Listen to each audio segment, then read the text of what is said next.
welcome to episode 32 of the podcast. Fucking hell. How have we survived? Every week I see the number, I'm like, how is it this episode? A baker's order doesn't. Yeah, we're going to die soon. Sorry. So on that nice introduction from Chris, why are you in such a bad mood today? You seem very down. Life is normally like a gem to you. Life's normally like a gem.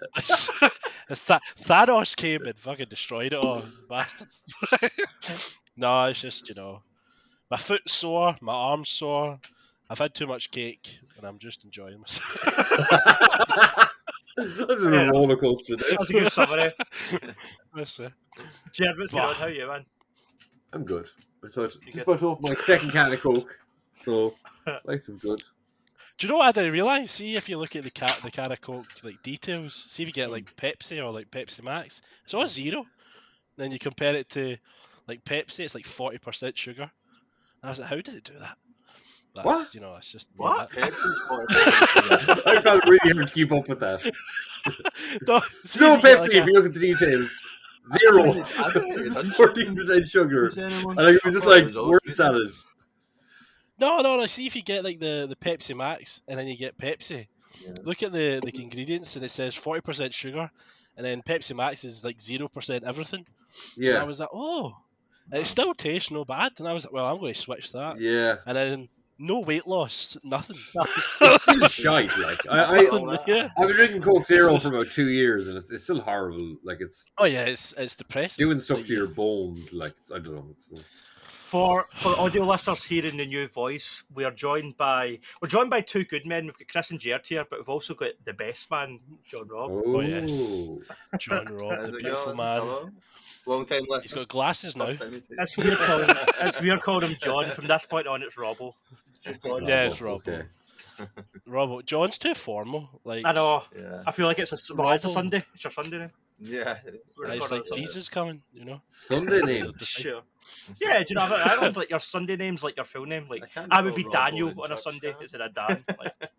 Okay, no, we just. Is that a Christianity thing? Have you ever heard that, Chris? You've heard that, right? Your Sunday name. Yeah. Your Sunday name. Yeah, it's like your Sunday best. You wear your Sunday best to go to mass. Oh, right. And your Sunday name's your posh name. Your best name. Your best name. Your posh name. No, never heard of that. No. I just thought you meant that because we for the confirmation that we pick our second name. Yeah, confirmation. I thought maybe you just go by your confirmation name on Sundays. Right. How are you, Dave? Call me Andrew. Hi, John. Don't call me John. That's fine. It's James. Francis today. Yeah. Oh my God, what is my one? Do you want to know something? My parents taught me a belter, right? There's a Saint Didymus on the Bible. There's a Saint Didymus, and I was so wanting to call myself Saint Didymus, and my mom and dad wouldn't let me, and I ended up putting Andrew, the most generic Scottish saint. Were you a big Puff Daddy fan? I could have been Daniel Didymus Boyds. Or on Sunday, you could have just been Didymus. Right, imagine how differently my life could have went. I could be Mr. Didymus. Were you a big Puff Daddy fan? I'd have been a big shot by now. I think they have with that. Anyway. Do you know what you would have done? You would have slapped Will Smith. That's what you would have. You would have known what to say. Here comes Didymus to slap Will Smith. I'll be like, oh, he's coming up to Chris Rock. Oh, Will Smith slapped him. Oh, Didymus was sits in from the rafters and then grabs him. Sounds like a WWE match. It sounds like a superhero villain, like Daniel Didymus. Yeah. Didymus. What would be your costume? I feel like a General Zod thing, like an open chest, definitely an open chest down to here. Oh, fake Diddy. Always great.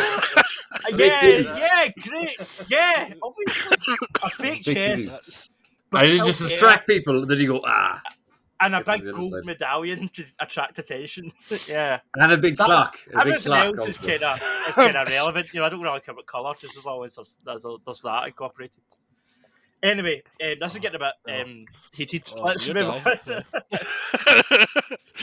Lads, we're not doing news, right? We're not doing news because it's still January. We're still shit all happening. I didn't see anything. Maybe next month we'll talk about stuff. But it's a long month, January, isn't it? Is that a thing? Like is that a thing? 3 years long. It feels long. Let's do a quick poll. What's the worst season of the year? I used to love winter, but now I like summer. I love sweating. Winter I starts think for it's me. just- Oh, I don't know about that. Summer, spring, I like- winter, autumn for me. Autumn's peak for me, man. Summer. I just said that, yeah. Oh, is it autumn? I love it, Oh, mate. rainy. It's just the weather's all right. It's just raining. It's not cold. Just so There's get leaves leaves everywhere, though. yeah. That's fine. Nah. I used to like winter because you'd be freezing and you'd be like, "Oh, I'm wearing a jumper." But But nobody's now like I'm spring, freezing. right? Spring's just a shite No. season. Oh yeah, It's January. it still be very cold in spring. It's like Which it I was used kind to of hate with winter, but, Yeah. it was a bit milder here for the last few days, and then it's just like, oh fuck no, it's still it's not over yet. So like, What's your favourite, Jerd? Is it's winter? I guess I'm kind of summer, really. I think really. Oh, I don't know. summer Maybe good. unironically spring because it's not too hot. But like, like- it never I gets like too hot here, festivals. really. But I do like What? summer, like food festivals and music festivals and stuff. I like going to shit like that in summer. There's more stuff on in summer. Aye, there's but more then stuff like that. winter's obviously Very got Christmas. expensive though. Like they take the advantage of being out. They're like, oh, festivals, yeah. here's a wee hot dog, 17 quid. And you're like, oh, Yep. I get busted with that, and they're like, no. No, That's an that's an extra extra fiver. Exactly. You're like, what? You're like, inflation, I tell you. Right, Oh, let's fucking hell. talk about food This is- and the weather. Chris, you said you hadn't watched it this week, but I know that's a lie. What have you been doing? What have you been up to? What have I been doing? What have you been doing? Oh, do you know what I've been watching? I've recently caught up with. I don't know if you have seen it. It's a show called Letterkenny. Right. You ever Heard seen it? Letterkenny is no, it's not a county. Is it? There's a place in Ireland called Letterkenny, Yeah. but this is in like Canada or something. It might be. Yeah, it might be Canada because they do reference like a Canada goose. I think You so. might I be think right. it could be Canada. If it's not Canada, it's somewhere like on the border. It's gave me hope to move to Canada because they're all like me. Like, they're all Sounds like a weird dumbasses. place. Life is like a gym. Exactly. Life is gorgeous. It's fucking. Like, they just sit outside like a kind of farm and sell onions and stuff. They don't even talk about it. And it's like and then, I get what you mean, but like that's just an odd way to put it. If I was selling onions, I'd be talking about it all the time. That's what killed me talking about. You're very particular way. of Have like a seeing look things. for onions, or like you're like. Sorry, I know you want to know what they're selling. Sometimes they've maybe like lettuce. You're like, oh, okay, good, but nothing. They don't mention it. But they're just kind of. They talk about life and stuff. They're good philosophers, I tell you. yeah. Yeah, Letterkenny. I was That I sounds look good. up. I don't know much. You can't tell us to look it up based on that. It's so good, so well. They sell onions. They don't talk about it. They're good philosophers. Oh yeah, I'd watch it. I don't actually watch the show now. It's probably nothing like that at all. That's a great It's doctor. a silent show. Do you feel sorry for the onions on the show? Oh, I feel because they're ignored. Like like they're just in the background, a background being fodder. sold. Yeah, exactly. Well, you don't see them being Against the sold. will. They're there. Like, there's nothing to say. I guess it's easier to cry when it's an onion involved. Yeah. Yeah. Well, yeah, That's yeah. They're emotional vegetables, onions. So many layers. Oh no, they've got layers. Aye, they've Aye, they've layers, got- yeah. It's gone on too long. It all made sense, but yeah, it's kind of like yeah. JR, help us out. I've also- What have you been? Oh, have you got Speaking something of- else? Oh, I was going to say I've been watching Star Wars. Did you keep up with the Star Wars clone thing? Bad Batch, is it? called. It's absolutely shite. I loved it in the Is it? beginning, but no, it's just like, what the fuck are we doing? Like, are we just traveling to like random planets? It's like Boba Fett, like itis. You know, it's just like That's not good. him coming in and going, oh, politics. Oh, we need to leave. Then, oh, fuck. and then, and then we need to leave this planet. Oh, blah, blah, blah. Palpatine, oh, mention. Oh, just show me some clones shooting other clones and, like, get the good clones in, get Rex in, get Cody. Oh, and it's just, but yeah. And obviously, The Last of Us, I watched that. That was, oh yeah. that was gorgeous. I don't know if we want to talk about that anymore, but that was, Yeah. that Yeah, was, it's on it's episode kind of a 2. show. Yeah. It's kind of a show that I was like the second episode. I didn't realize flew so fast because I was in it and I was like, oh fuck, oh, and then the ending happened and I'm like, oh, oh fuck, it's done. Like, and then I need to kind of wait till next week. Yeah. So it's kind of catching me, but it's dead quick. It's dead quick. Do you know what it's reminded me of? It's been a while since I've had a show that week to week I'm like, yes, let's get it. Interesting. Like, The last one I'm in was work. I'm looking forward to getting home and I watching it. watched Mandalorian's probably the last Yeah. one to do that. Yeah. Yeah. That week to week thing where you're like, yes, new episode tonight. Mm. Whereas I think But- Boba Fett kind of killed the Mandalorian hype for me a wee bit. I It's thought it was just forward guys to new with season, helmets. but yeah. But I mean, Pedro's killing it though. Like he's doing well for himself. The set, Yeah, when yeah. you go into the hotel and it's like the water's Yeah. flooded in. It was brilliant. Aye, I thought it just was like the yeah. game, like Yeah, absolutely. I was thinking, I wasn't fully sure, but I was like, I'm pretty sure that's where this like location is from exactly. The Like, set designs is really impressive. brilliant. Is it very cinematic, the game? Like, is it like that? Is it like, not, I was going to say it's like a push buttons kind of thing, but is it very cinematic the way It's- you're walking through yeah. things Yeah. and stuff? Yeah. yeah, I it's- kind of. yeah. It just when you walk into places, like they do have a certain look about them. You get a lot of like stray sunbeams coming through buildings Yeah, and stuff like. Naughty Dog in general has always been like that. Uncharted's like that as well. And It's there's very conversations. cinematic. Yeah, just in nice the looking. Place, not just in the cutscenes. The characters are talking Yeah. for a lot of it. Yeah, Aye. Yeah. There's just, and that speaks to the performances as well, because the performances in the game are so solid that obviously they have to match that in the show, which I think they are so far. Yeah. I Yeah. like seeing what's her name, Bella Ramsey, having a bit more to do as Ellie in this episode.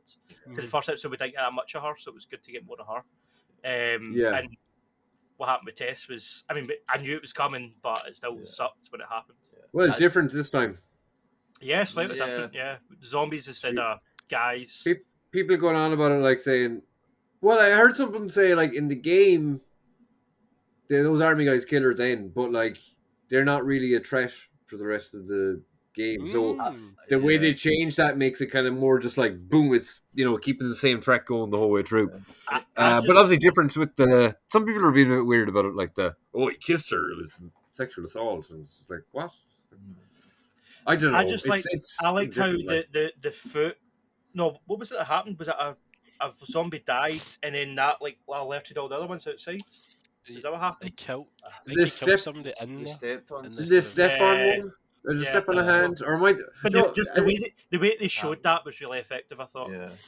Cause I think they showed them stepping on someone, but I can't. I think I must have been watching both of them in the haze now because I'm struggling. They stepped on a foot when they were walking up the stairs before the clickers, but that nothing happened with that. Right. And then yeah, I can't remember. and from the way of the story, they they made it look like nothing happened from that. Like they didn't go bang and then cut to the other something. I can't remember exactly what else happened, but something else happened, and then that's what kind of alerted them.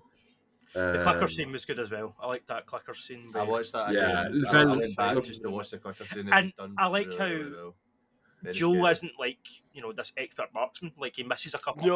of shots and It's so Yeah. scary. like it's It's scrappy. scary. The bit where he's Yeah. having to reload his gun and the camera kind of goes in on him and you can't see how close Yeah, the you're like, clicker's what's getting. behind you, mate? He's going to be right there. I know it. And so that's scary. Yeah, and they look. Like, a lot of people are saying they look beautiful. I'm like, I don't know what's that. Oh no, that looks like a Veruca. Like, They kind of got like. It looks legit for the game though. Like it looks Yeah. the noises Yeah. and the look is and the movement is just spot on. Spot on. They were saying the people who acted as them like were playing the game to Alright, get a sense of that. Ah. What was the other thing I heard? A lot of people seem to be debating what was actually going on with what's her name? Tam? No, the Tess? woman who dies. Tess. is it? Tess. The woman who gets she basically the infection comes up and he opens his mouth and all the fucking tendrils go into her mouth. Yeah.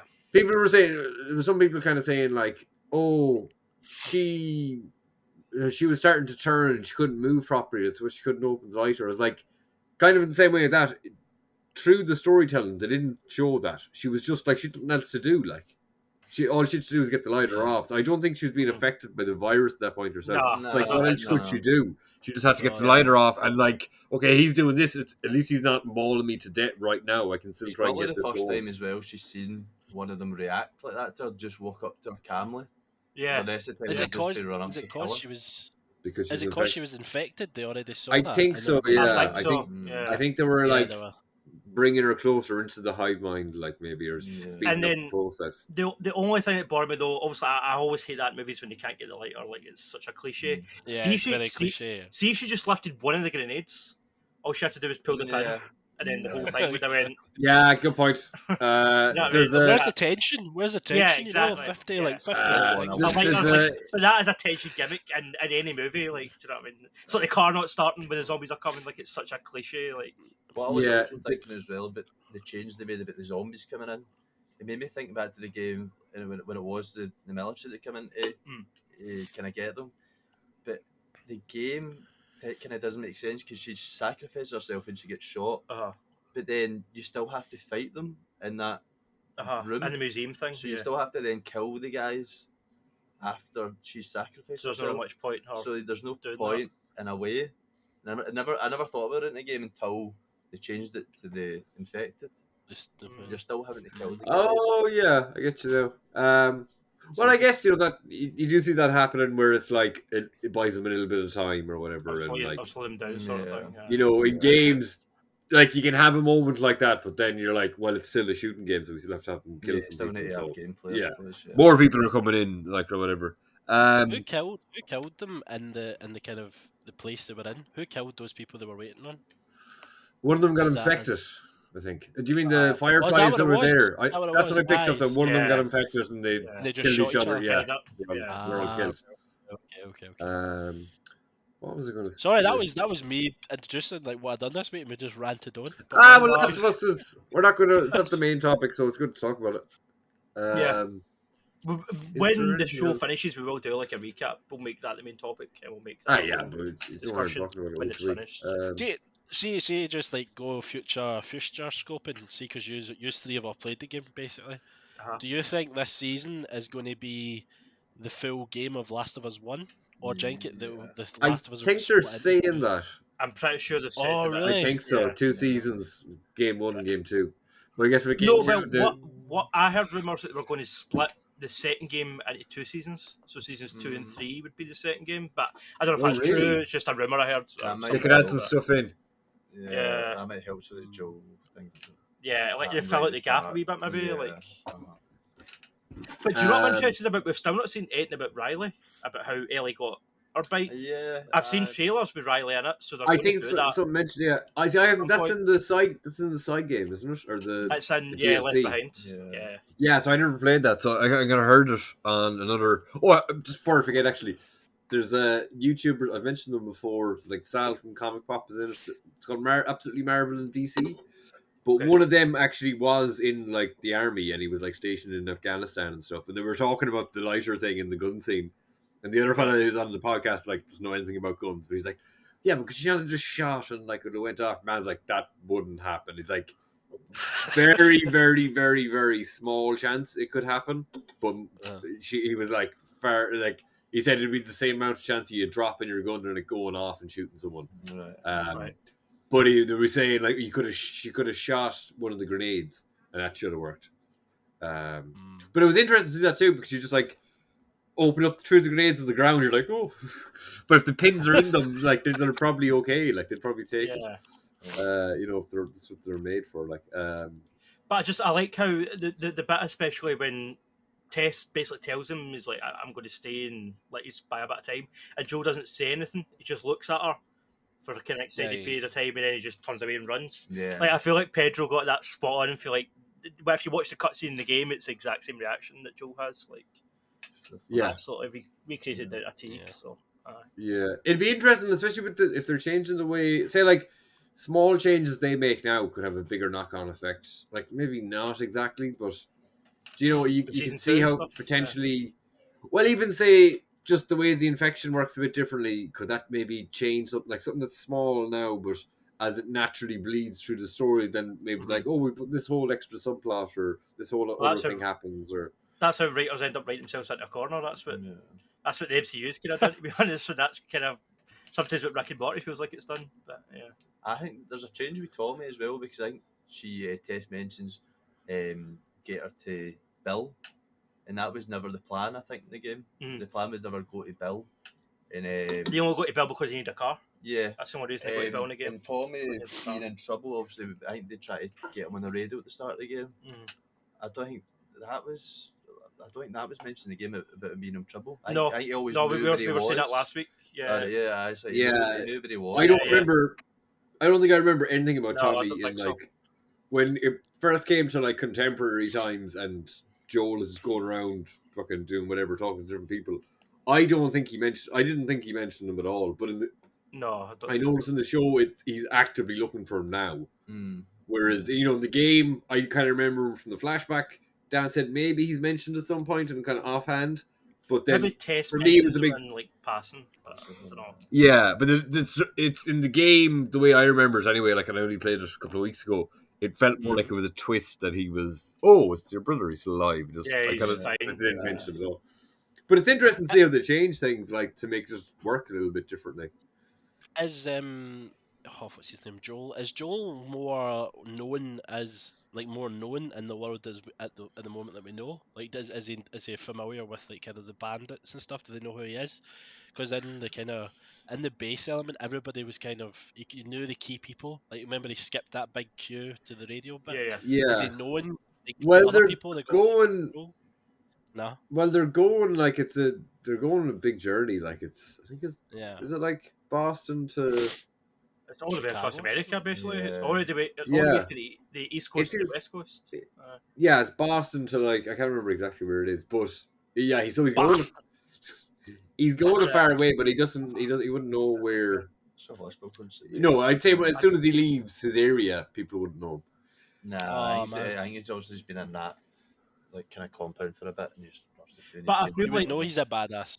By the way. But through his smuggling days that we don't really see at any point, I think people know him. Like people that he's probably messed about in the past, and like you do hear that he's done some bad things to survive. Like earlier in the game, at least when you're earlier, you're kind of around the same area.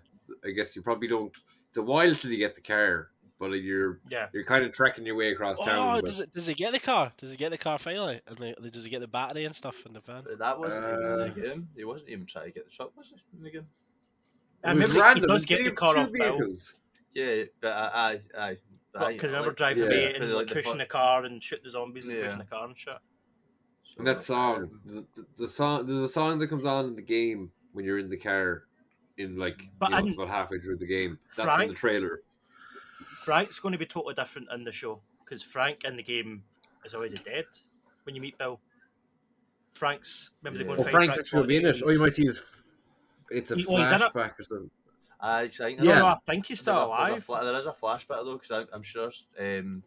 What's the guy who parts of next name? Nick Offerman. Yeah, I think he put a picture on his Instagram, and it was him in his garden.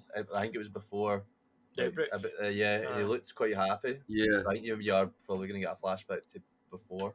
Yeah, with him. But yeah, he's still kicking up. So is he a goodie or a baddie?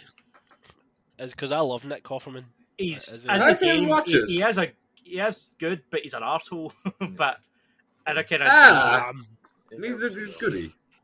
Yeah, in those terms, he's a goodie. Like, careful and But there's someone else that I got confused. Well, there's no point speaking too far into the game.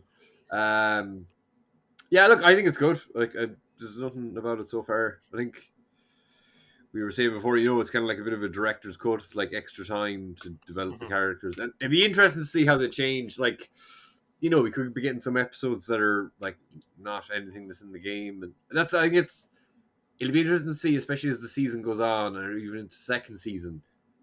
Do they start kind of doing their own thing with it a bit more? Or like if they're doing stuff from the second game, how much are they going to be less faithful to the second game because maybe certain elements weren't? That's interesting because like was there a massive uproar potentially at the second game, or was that just like a kind of minority of fans? So maybe there was. They've took that and said right, okay. It was mixed. It was pretty mixed received, I think. That could be. I personally think that Neil Druckmann, I'm not going to spoil what it is, but I think Neil Druckmann will double down on it. I think he'll be like, screw you, I've got my own HBO show, I'm a director now, this is a story, and this is what it is. I don't see them changing it, personally, but... Would you be disappointed if they do change it? I would prefer them to change it because I hated the way I it played didn't out in the like game. the second one the first time I played I it. think they could still come to the same end result, but do it a different way, and I'd be more okay with that. It was the way that they did it that was my issue, not what they did. I'll come across different on TV though. Second time I played the game, I enjoyed it a lot more. See, I've not played that second time. I feel like I should. It is worth it, definitely. You just gave it up after the first time. You're like, nope. nope. After my shock of playing it the Right first off. time, my whole head was kind of not in the right place for it. But knowing what happens playing it the second time, you can obviously you don't accept it because like it's already happened, and you notice more wee things. Maybe I should do. Yeah, it's definitely better the second time. But I don't think he'll make a third game. I think because he's got the show now. Well, he'll want to do just television. I heard last year that he was scripting a third game, and then I heard that they were Naughty Dog were kind of at a loss, and that's why they did The Last of Us Part 1. I do think we'll get The Last of Us Part 2 remastered 100%. I don't think it needs remastered. It doesn't. Part 2? The first one. Yeah. Yeah. Oh, they will. They might not remake. Yeah, but that's only just out, like. They'll do. They've remade the first one twice. Do you know what I mean? They're going to do the second one. 100%. They'll release it for PC and they'll do like a remastered version for PlayStation, for PS5. 100%. I also think that people will buy it. But then he spoke just the other day. Also, he's doing all these interviews now because the show's out. But when he spoke the other day, apparently said that Uncharted's done and Last of Us is done. So it sounds like Naughty Dog are doing a new IP, but I don't know if he's getting involvement with it or anything. But he basically said that he feels like Uncharted and Last of Us their stories are done and they're ready to do something new. Don't agree with that. Part 2 is not an ending for it. I don't think so. 3. I think the only reason part 2 is to make a third part that's better. Then in hindsight, part 2 might not be so bad. Yeah. That's my kind of just me. They can do it. Like it would obviously make money. So yeah. And when was he talking about doing the third part? I think last year, because I wrote a story for BGCP Comic Con where I used to write for them about there was a leak that he was working on part 3. That he was working on. He was working on a script, and what he said, I think he got asked about it since then, and he basically said, listen, if we've got a good story worth telling, then we'll tell it, and if we don't, then we won't. But to me, I mean, he said that about the second game. That was my whole thing about the second game, was that I love that first game so much, and I love the ending.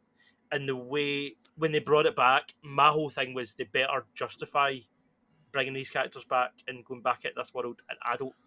Just playing it for the first time that I played it, I never felt like they did. I don't feel like the second game is necessary. It's a great game. The acting's amazing. The presentation's amazing. The plot didn't need to do what it did.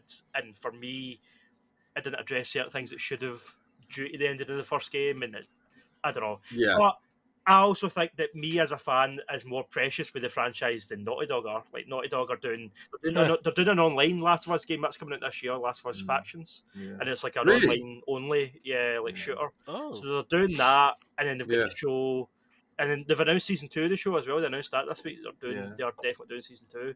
So like, I think they're just kind of holding it out at this point. They're doing remakes. They're doing the show. They're selling T-shirts. Like they're just holding out the franchise at this point. And in my opinion. But it's weird too because like the first game came out so long ago, and then I was having this whole that you're like guess obviously the show, but the games are coming out and they're kind of building up to that. This year it'll be 10 years, which is why I think here's an early prediction for E3. I think whether it's a remake of Last of Us Part 2 or Last of Us Part 3, I think we'll get a Last of Us announcement at E3. I think it'll probably be Last of Us Part 2 is coming to PC and PS5 as a new remastered version. I think that's what it'll be. If not, it'll be Part 3, but I don't know about that. But it just seems like... But how could they do the remaster games within a year of them coming out? Oh, they done it with the first game. Like, even though there's the Part 1 PS5 remake, they also done remastered on PS4. That's when I first played it. Because they brought it on PS3. The next console, like. It was only about a year later, though. Like it was. Like we're not going to have a PS6 that quickly, like. But no. But Last of Us 2 was PS4, so that was a generation ago. That was last console. I thought it was PS3. It's joined. I thought it was Last of Us 2. Oh, original Last of Us. Yeah. Last of Us 1. Last of Us 1 was the end of the PS3. Last of Us 2 was the end of the PS4. And at the start of the PS4, they brought out Last of Us 1 remastered, which is why I think, because we're about halfway through the PS5's life cycle, they'll do a Last of Us 2 remastered. 100%. Yeah. I wouldn't be surprised to see it, but I'd be surprised to see it on PS5. Oh, aye. I think It's so. like, because I think it was not on PS5 too when it came out. Like, it was a joint kind of I played release. it on PS5. I think it was, but they'll do it. They might do a remaster. What they might do is, once this new online mode's out, because that's a separate buy, they might sell this as a package, like Last of Us 2 remastered and Factions on the same disc, sort of thing. Like, I can see something like that. They'll definitely do something. It's 10 years since the original. They'd be wasting money if they didn't. Do you know what I mean? Like, yeah, I think 100% think they'll do something. They're just making another one. Especially if they're at a loss for like a new IP or like a new Uncharted game. If the studio's aren't doing it, they'll definitely get somebody on that. I think. I don't know. The online is very hard. I was trying it there last week. Last was one online was hardcore. Difficult. It's like I maybe got one kill and I was like, yay! And then the rest is just like it's good, but it is hardcore. Brutal murder. Like I love to get like that's the little I played of Uncharted. That's what I liked about it. And then with the Tomb Raider games, I liked third person because all of those games I enjoyed the gameplay and I enjoyed the physics and everything. I was never really first person shooters. I played them the odd time, but like they're not really my thing. I'm a third person. Oh yeah, I'm usually between them. Like if a first like that's why I had a kind of problem with Skyrim because I used to always like either come back and forth with third and first person. I think Skyrim was mostly for first person because the third person kind of looked a bit shitty. Like it just looked like it was a bit cheaper. I very much appreciate when you're given the option though. Definitely. They've got the option then, bro. Like Resident Evil 8 done it recently where you get third person and it's nice to be able to switch. It's weird how it actually like I was watching some gameplay on it. It actually works. Like I don't know why they just didn't like. I thought it was going to be so exactly. Or the idea you can change it for certain parts. Like, you know, okay, I have to do this fucking puzzle. Let's look around and shit a bit easier. That sounds good. I would say if you're in, I can't remember what it's called, but if it's years ago in it, Resident Evil 8 now, it's 2 years old or something. When you're in the kind of cellar bit of the doll's house, go first person because you see this big, massive. Yeah. The baby. Don't know why I'm doing that. I know why you're doing that. Big baby. You're thinking a little bit of the castle with the big lady. Yeah. Okay, very. Oh yeah, I'm getting mixed up. In a very, very. I don't want this is going to sound weird, but in a very, very kind of narrow, like blinkers on. I don't want to know the whole story, but just they're vampires. Are they some kind of like T-virus vampires? Do you know? I do not know. Is the relation to Umbrella? Mold, right? Yeah, it's like it's connected to that. Is it the same thing that makes the zombies at the? Within 5, they kind of reveal that it comes out of a plant. It's the plague stuff. Ouroboros. Is it not something like that? Like I think that's in 5. A lot at the end of the game, like you go into the lab and then she's like got wings and shit. Yeah, each monster is like being experimented on. Like they've been given I can't remember what it is though. I don't know if it is the mold, and then each person reacted differently. Yeah. Like one was the vampire, the big woman. One was that was successful. It's basically like the universal like monsters, like yeah. Okay, so that's where they're kind of explain it. And then the werewolf is that must be a similar kind of thing. Yeah, so they are. So in 4, there was the last Plagueis. That is where the T-virus comes from. Or are they completely not related? I think it is. Wow. I think it's the same thing. I've just been I think that's like the actual plant, and then it's like a parasite. But then they did some shit out of it just to make the virus, and then interesting. That was mind blowing. I never even thought of that. About 20 minutes ago, we were going to Jerd's what you've been watching. Oh shit! Do I back in? Okay, yeah. So the week off did nothing. WWF. It's great. Didn't do any WWF. I don't think. No, did you not this week at all? No. So I was talking to you since I watched Reacher. I watched Andor. We're gonna save that until my mates are on. Then what else the fuck did I watch? Glass Onion. So I'd started it the last time we were talking.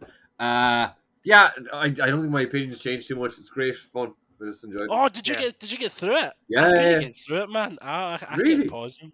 I kept pausing it. I was like, oh Have you man, watched it? Daniel. Yeah, I just think it's like a good fun film. Yeah. Like, Yeah. Oh no! Better than the I thought first you one, were on my side. in my then. opinion. Way better than the first one. I didn't. Yeah, it was the first interesting one. what they did. Like, there was a certain moment where you're like, all right. And then it was like, but I think the general, without getting into spoilers, the general thing is like, it's kind of obvious what's going on, but it's just how it's told. And Dan, maybe you said kind of a version exactly. of that before. Exactly. And again, Batista is Joe Rogan. I was just like, yeah, it's great. Yeah. And Edward Norton as Elon Musk is also great. yeah, and Joe stood out to me more this time, I only watched it once. Kate Hudson. Yeah, she's great. She's fun. She was very good. There was something very, like, even though she was kind of over the top, there was something very kind of relatable about her. Like, she's very, like, she's got a bit older. She's a bit jealous of year one with the younger guy and stuff. And it was just like, not that I'm particularly thinking of someone like that, but she just felt like a real person in the kind of mix of it. Yeah. And Janelle Monáe was good. Yeah, she was great. I personally loved how Daniel Craig at the start of the movie is acting pure weird. Like, he's acting like a bad actor, and you're like, what's going on? And then you get to the Janelle Monáe twist, and you're like, Benoit Blanc's a bad actor. That's why he's acting weird at the start. Yeah. Like, I love that kind of retroactive, because at first I was like, is Daniel Craig bad in this movie? And then the twist happened, I was like, he's a genius. He's one of the best. Like, it makes so much more sense. I just fell into place so nicely. I thought this is a different character to the first one. I was like, this guy's acting like, I don't know what it was. He was just acting strange and out of sorts and like pure goofy. And then you realise why, and you're like, right, okay. Yeah. So I think you said that. I was kind of looking out for it, but I don't think I picked it up exactly at what point.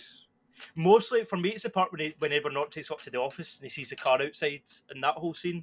I feel like that's the scene where he's at his most kind of Foghorn Leghorn, over the top, like, oh, look at that car out there! Like, it's just pure over the top, and you're like, this guy's like a smart detective, and then he's acting like that for a reason. What else did I watch? I watched something called, what was it? Something like Spiral.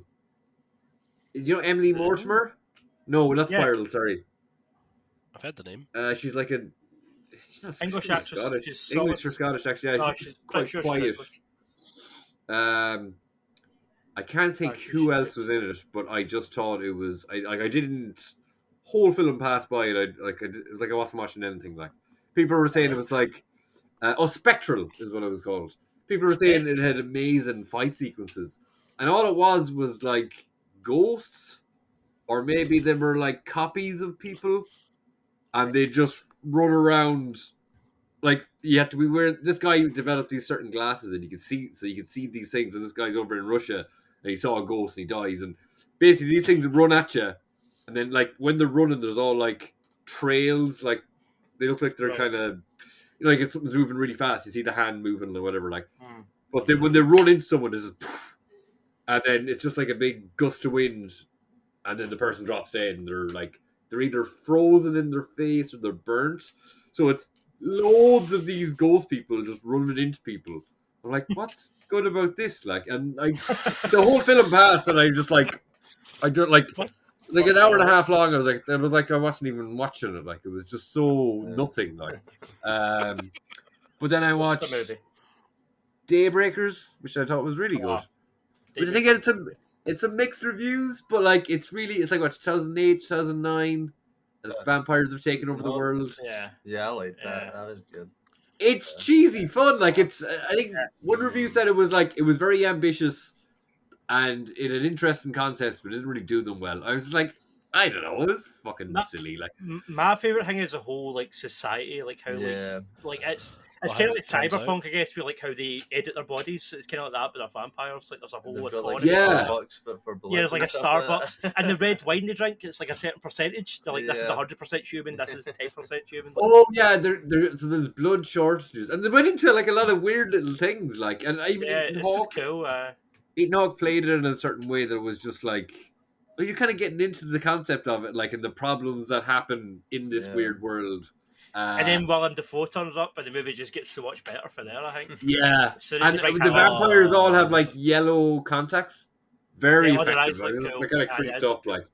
And what was the other thing? Yeah, when there's a bit where there's blood shortages, and some guy is like, they have to bring in reductions on how much blood they can put into the coffee, I think it is.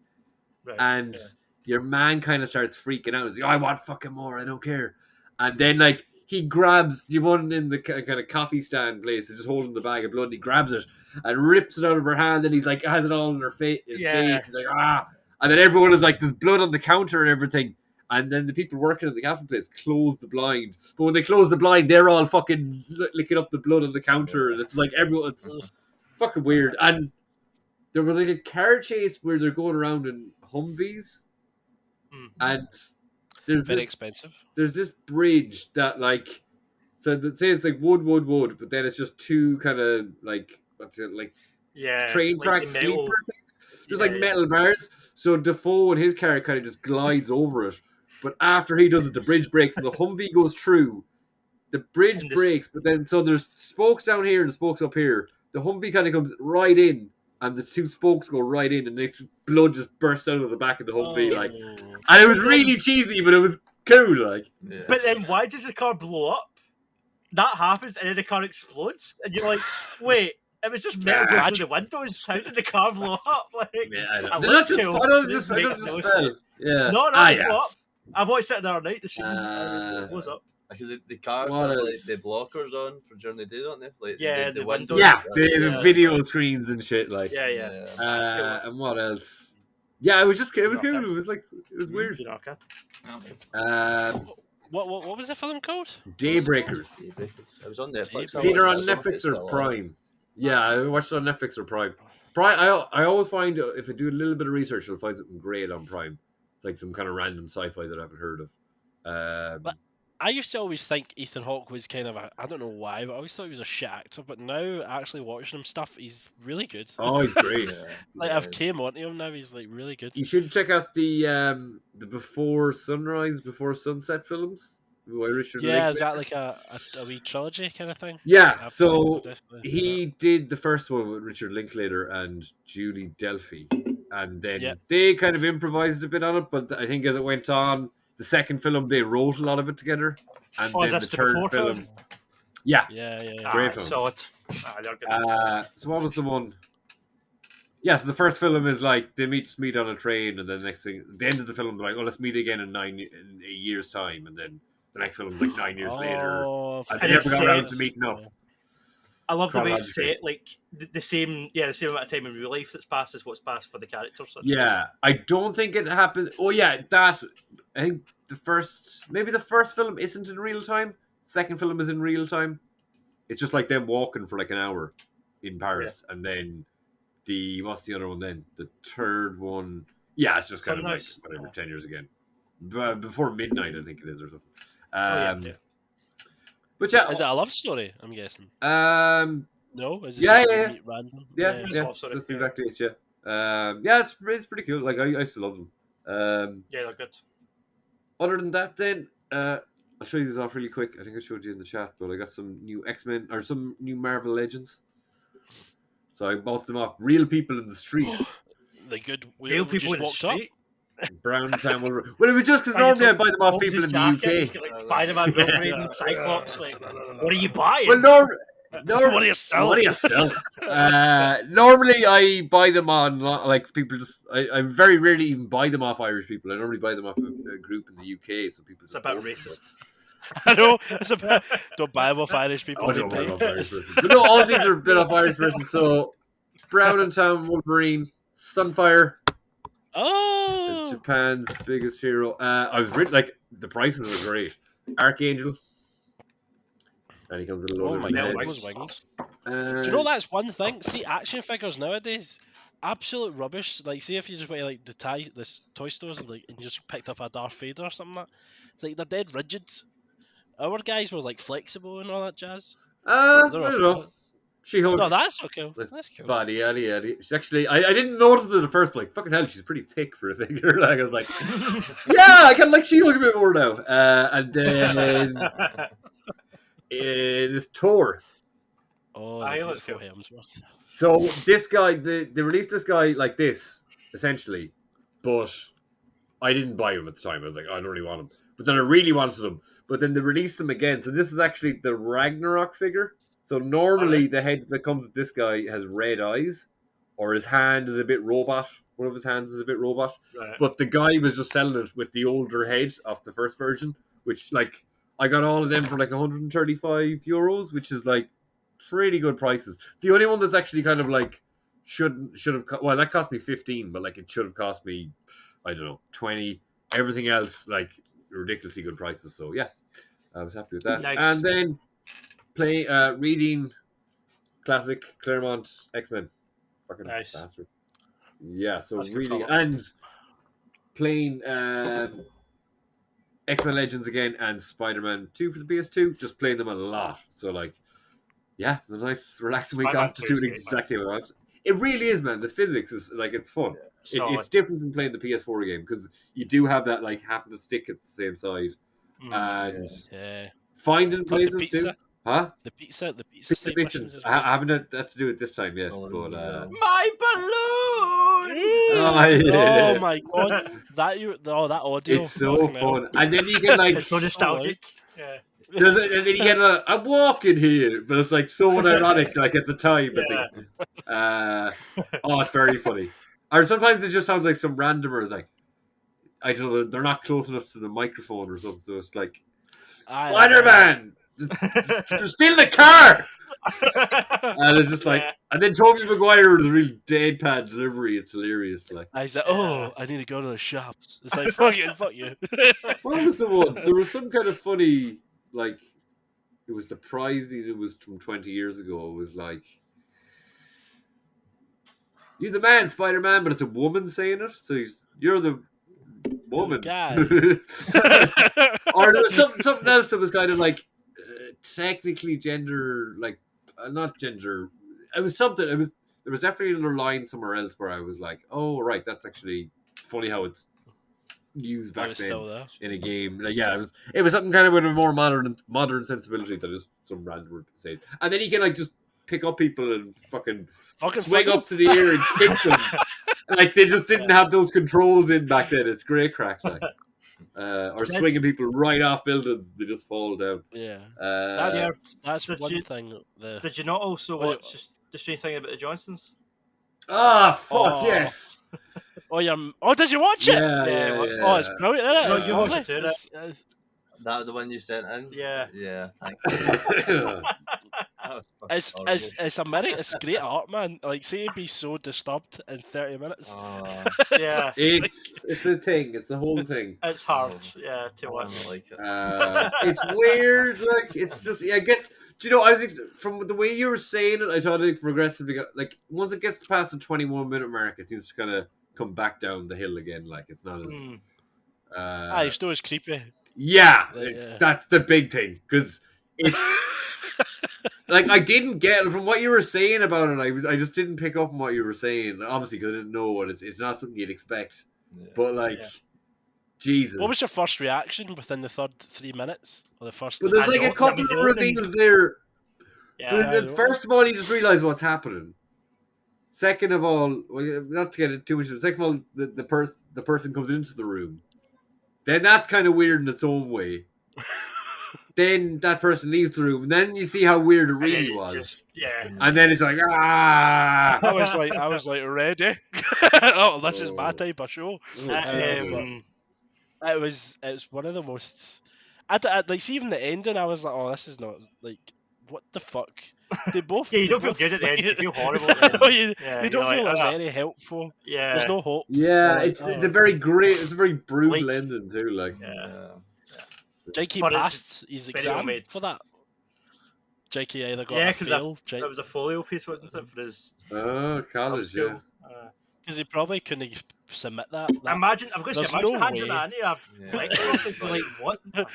What is wrong with you? That's called very brave. Very brave. I think it's so like it's one of those things as well that you just like, kind of like Barbarian. I think just go in blind, go in know nothing, and just get a reaction. Oh god. Yeah. So let's move on. Yeah, there's there's lots of disturbing movies that just end really disturbing. Like Barbarian ended disturbingly, like just the way he flung people off the roof. Like that. Is it Justin Lee? Is it Justin Long? Yeah. Fucking. Well, I your love one the guy. survives. He's always an arsehole. Your one survives. Yeah. That's Right. could be worse. Robbo, what have you been watching this week? Have you been watching anything that's not about that? I started watching House of Dragons. Right. Okay. Game of Thrones prequel. How you finding it? How you get on with it? It's not as good. You like it? As Game of Thrones, I don't think. I've watched. Yeah. I've not watched loads of it. I've maybe watched 4 episodes. That's more than me. I only watched. It's not got the same impact. Right. It's Game of Thrones. It's acting still all right, quite good. Don't think it's as good though. I just don't care about it as much because it's a prequel and you've not got the big threat of the White Walkers, and you're not seeing very much in the Game of Thrones. You're going to kind of different places, like all different parts of the world. Yeah. I feel like I'm just stuck in King's Landing. Right. Oh really? Yeah. It's almost like when a Star Wars show just sticks you in Tatooine. Yeah. You're like, let's go somewhere else. Yeah, like this cool world with all these yeah. different houses and stuff. Like, I want to see them, but it just focuses on the Targaryens, which I suppose that's what it was That's for. the point. Yeah, that's the point. But Matt Smith is really good in it. Yeah. He's good. Still get your lovely incest kicking about and whatever. I was waiting until you brought that up. Yeah, I was waiting. Yes, there's been more interesting. Yeah, but Is I'm just Lenny Henry in it? I've not seen him. Or is that the Lord of the Rings show?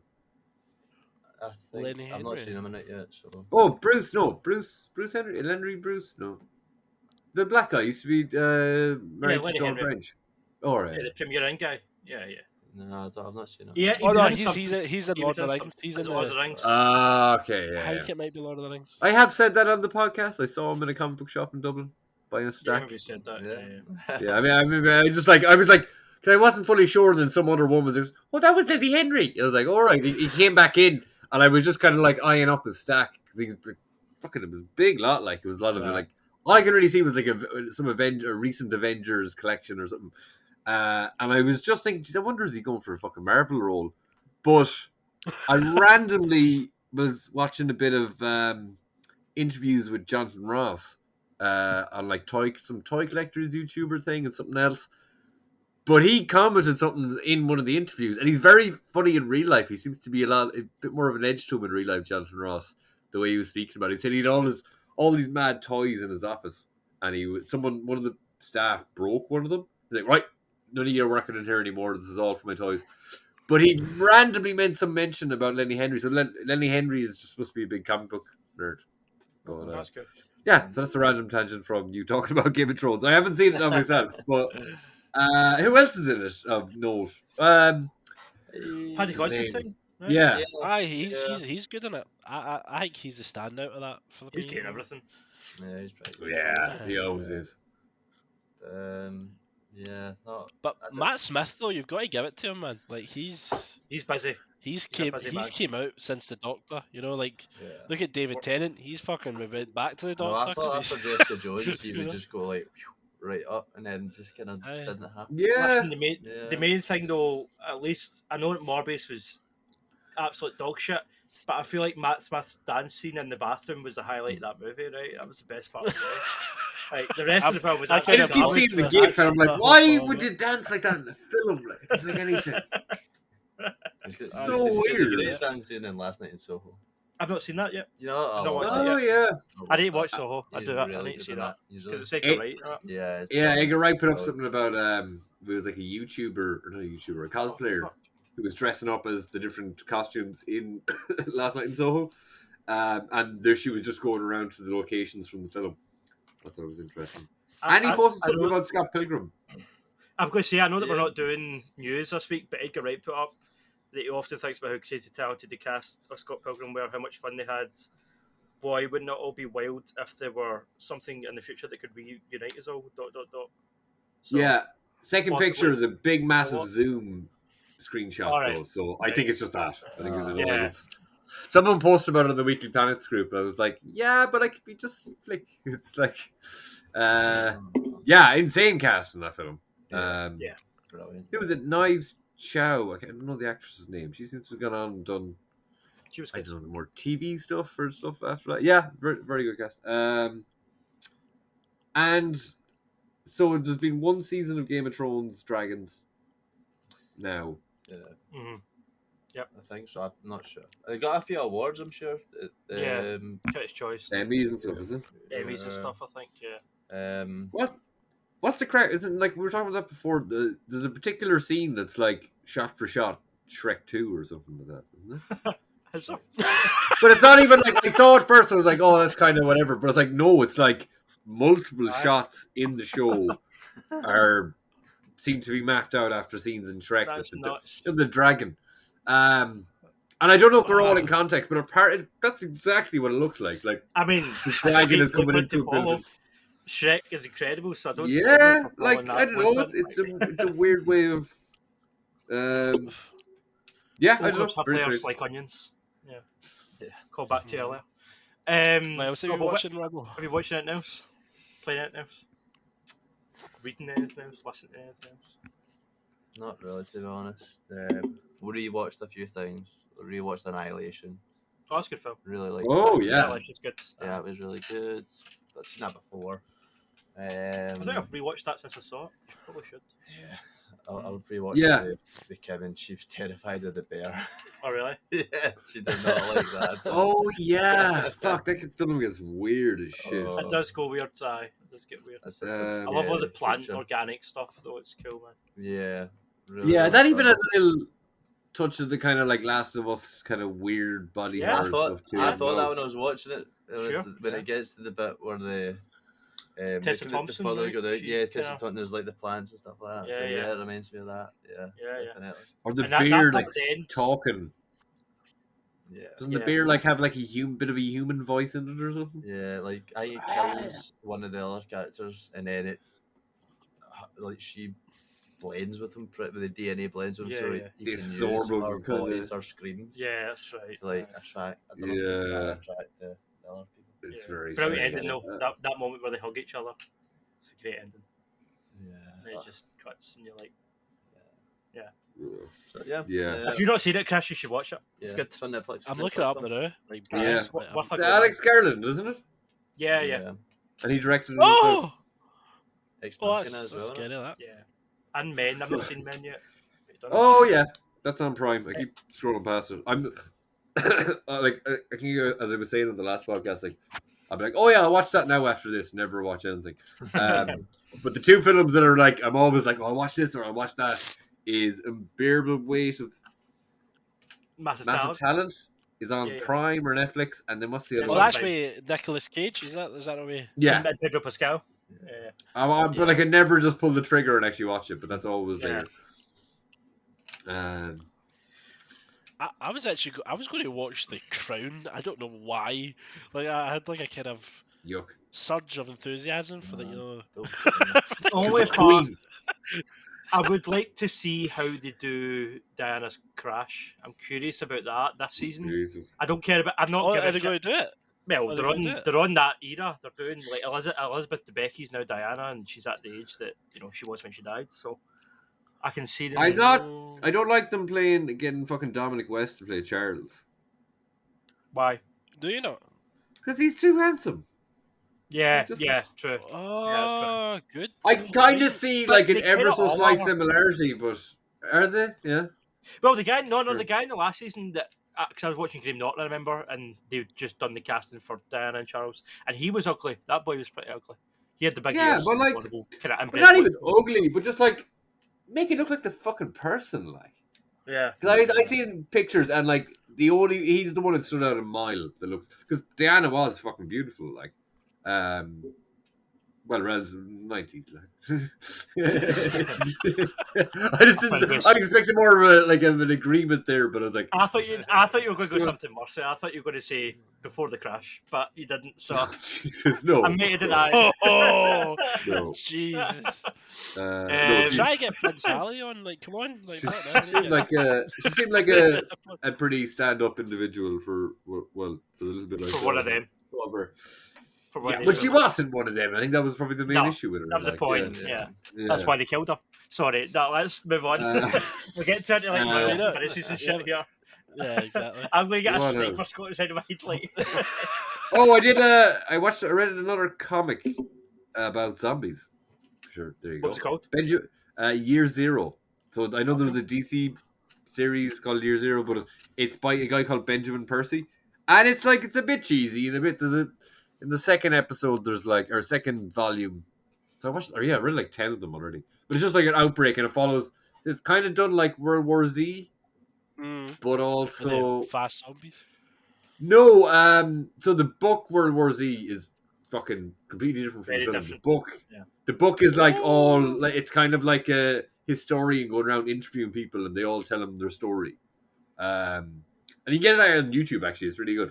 But this is like the first volume had followed 4 people, and the second volume followed 4 people, and it just kind of cycles through them as the volume goes on. So you get about 2 or 3 pages per character or per situation. Like some of it does. In the second volume, there's an African guy, and it's just like, I don't know. I could imagine being African hearing it and being like, here, fuck off. Because it's like all, oh, yes, well, I was in Rwanda when that happened, and apartheid is very bad. And it's just like, it's all very, surface level, I don't know, baby's first book about an African character or something like that. It all just seems to be a bit too, I don't know. And then, on the nose, yeah. He's wearing a fucking lion's head and blah, blah.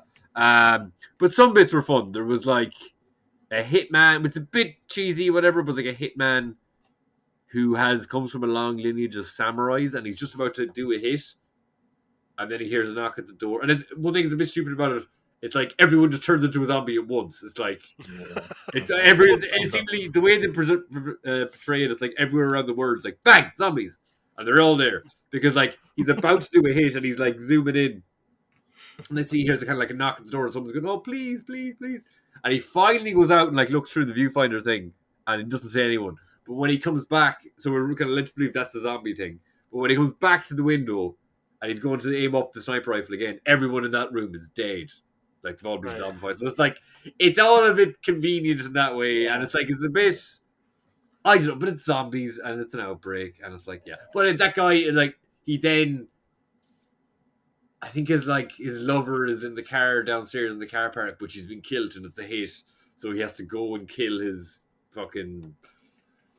mob boss or his Yakuza boss or whatever. And it's just like, but he's also a samurai going around like just shooting zombies and stuff. So like, I don't know, do it weird. There's like a doomsday prepper who gets catfished by some young guy to come in and saving him and stuff. And zombies. Well, speaking of zombies, I've been playing Dead Space, which I guess is Space Zombies. Space Zombies! Oh, the new game! The new one. Yeah, the remake, yeah. What's your thoughts? Is it? I've seen I've not heard anybody say anything bad, so I was hoping you would say something bad. But... So, what do you think of Callisto Protocol first? I love Callisto Protocol. Okay. I don't know if I love it in hindsight as much as I did at the time. I actually gave it a 10 at the time. I don't know. It was like their best game ever. If in hindsight I deserved a 10, but for me and my experience and what I felt, that's what I felt at the time. So stand by it. What I don't understand, Dead Space remake is great, right? It's solid. It's a brilliant remake. It looks better. It plays better. They've gave Isaac a voice. They've changed some things around. It flows. It doesn't feel like a 2008 game. It's not as clunky. It feels smoother.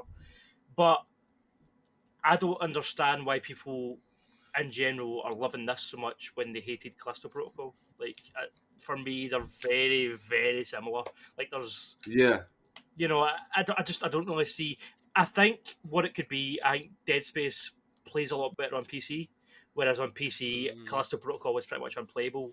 I don't know if it's fixed yet. I don't really think it has been fully fixed. So I don't know if that's got something to do with it. But for me, playing both of them on PS5... they're very similar experiences. Like, Callisto Protocol is a spiritual successor. It's the same guy that made the original Dead Space. This new game is just the team minus him, so it's extremely similar. I don't really see one as being particularly superior to the other. But I love space horror. I love third person action. It's just both of them are bang up my street, so I really enjoy both of them. But I just don't understand where that difference is happening for people. But I think a lot, like the way I was watching just some of the reviews, and some I've actually started watching people that aren't like proper reviewers or just people that like talk about horror games, and a lot of them are just basing on nostalgia. And I'm like, but I played Dead Space like 6 months ago, and it's still a great game. Like the story's good. The original's still good. So I was like, they've just basically updated it, made it more functional, and probably made it a little bit more easier to bloody use. Because Dead Space the original I think it took from you had to stand to shoot and all that stuff. It was very awkward. So they've made it tight more controls, fluent. Yeah. So like I can Isaac didn't experience. speak.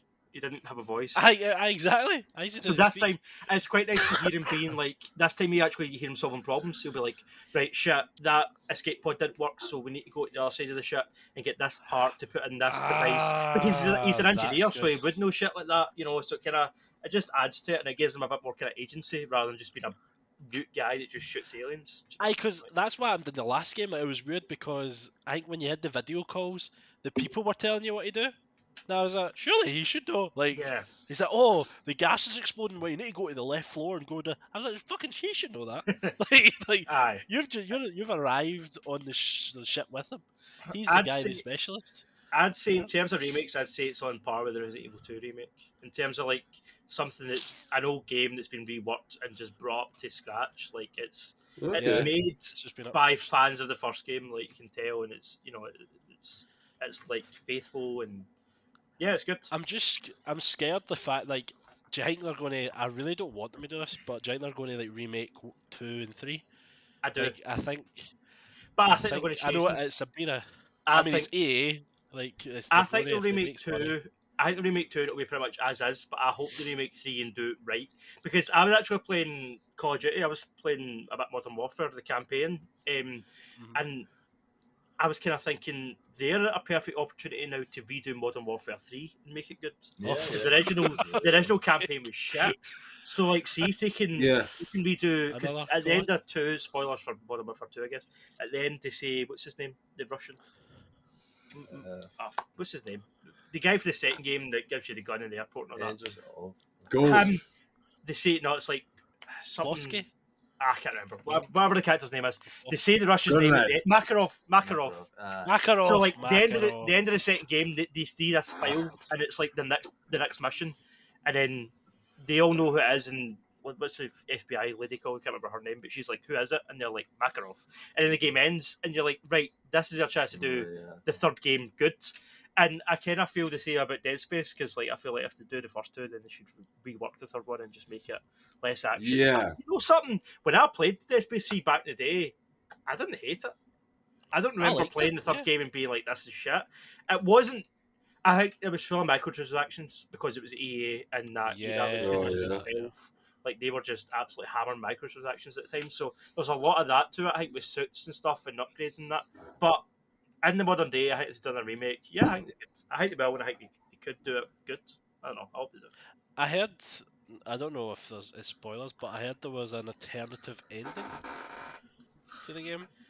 So certain character deaths have been changed in this game, and there's a secret ending.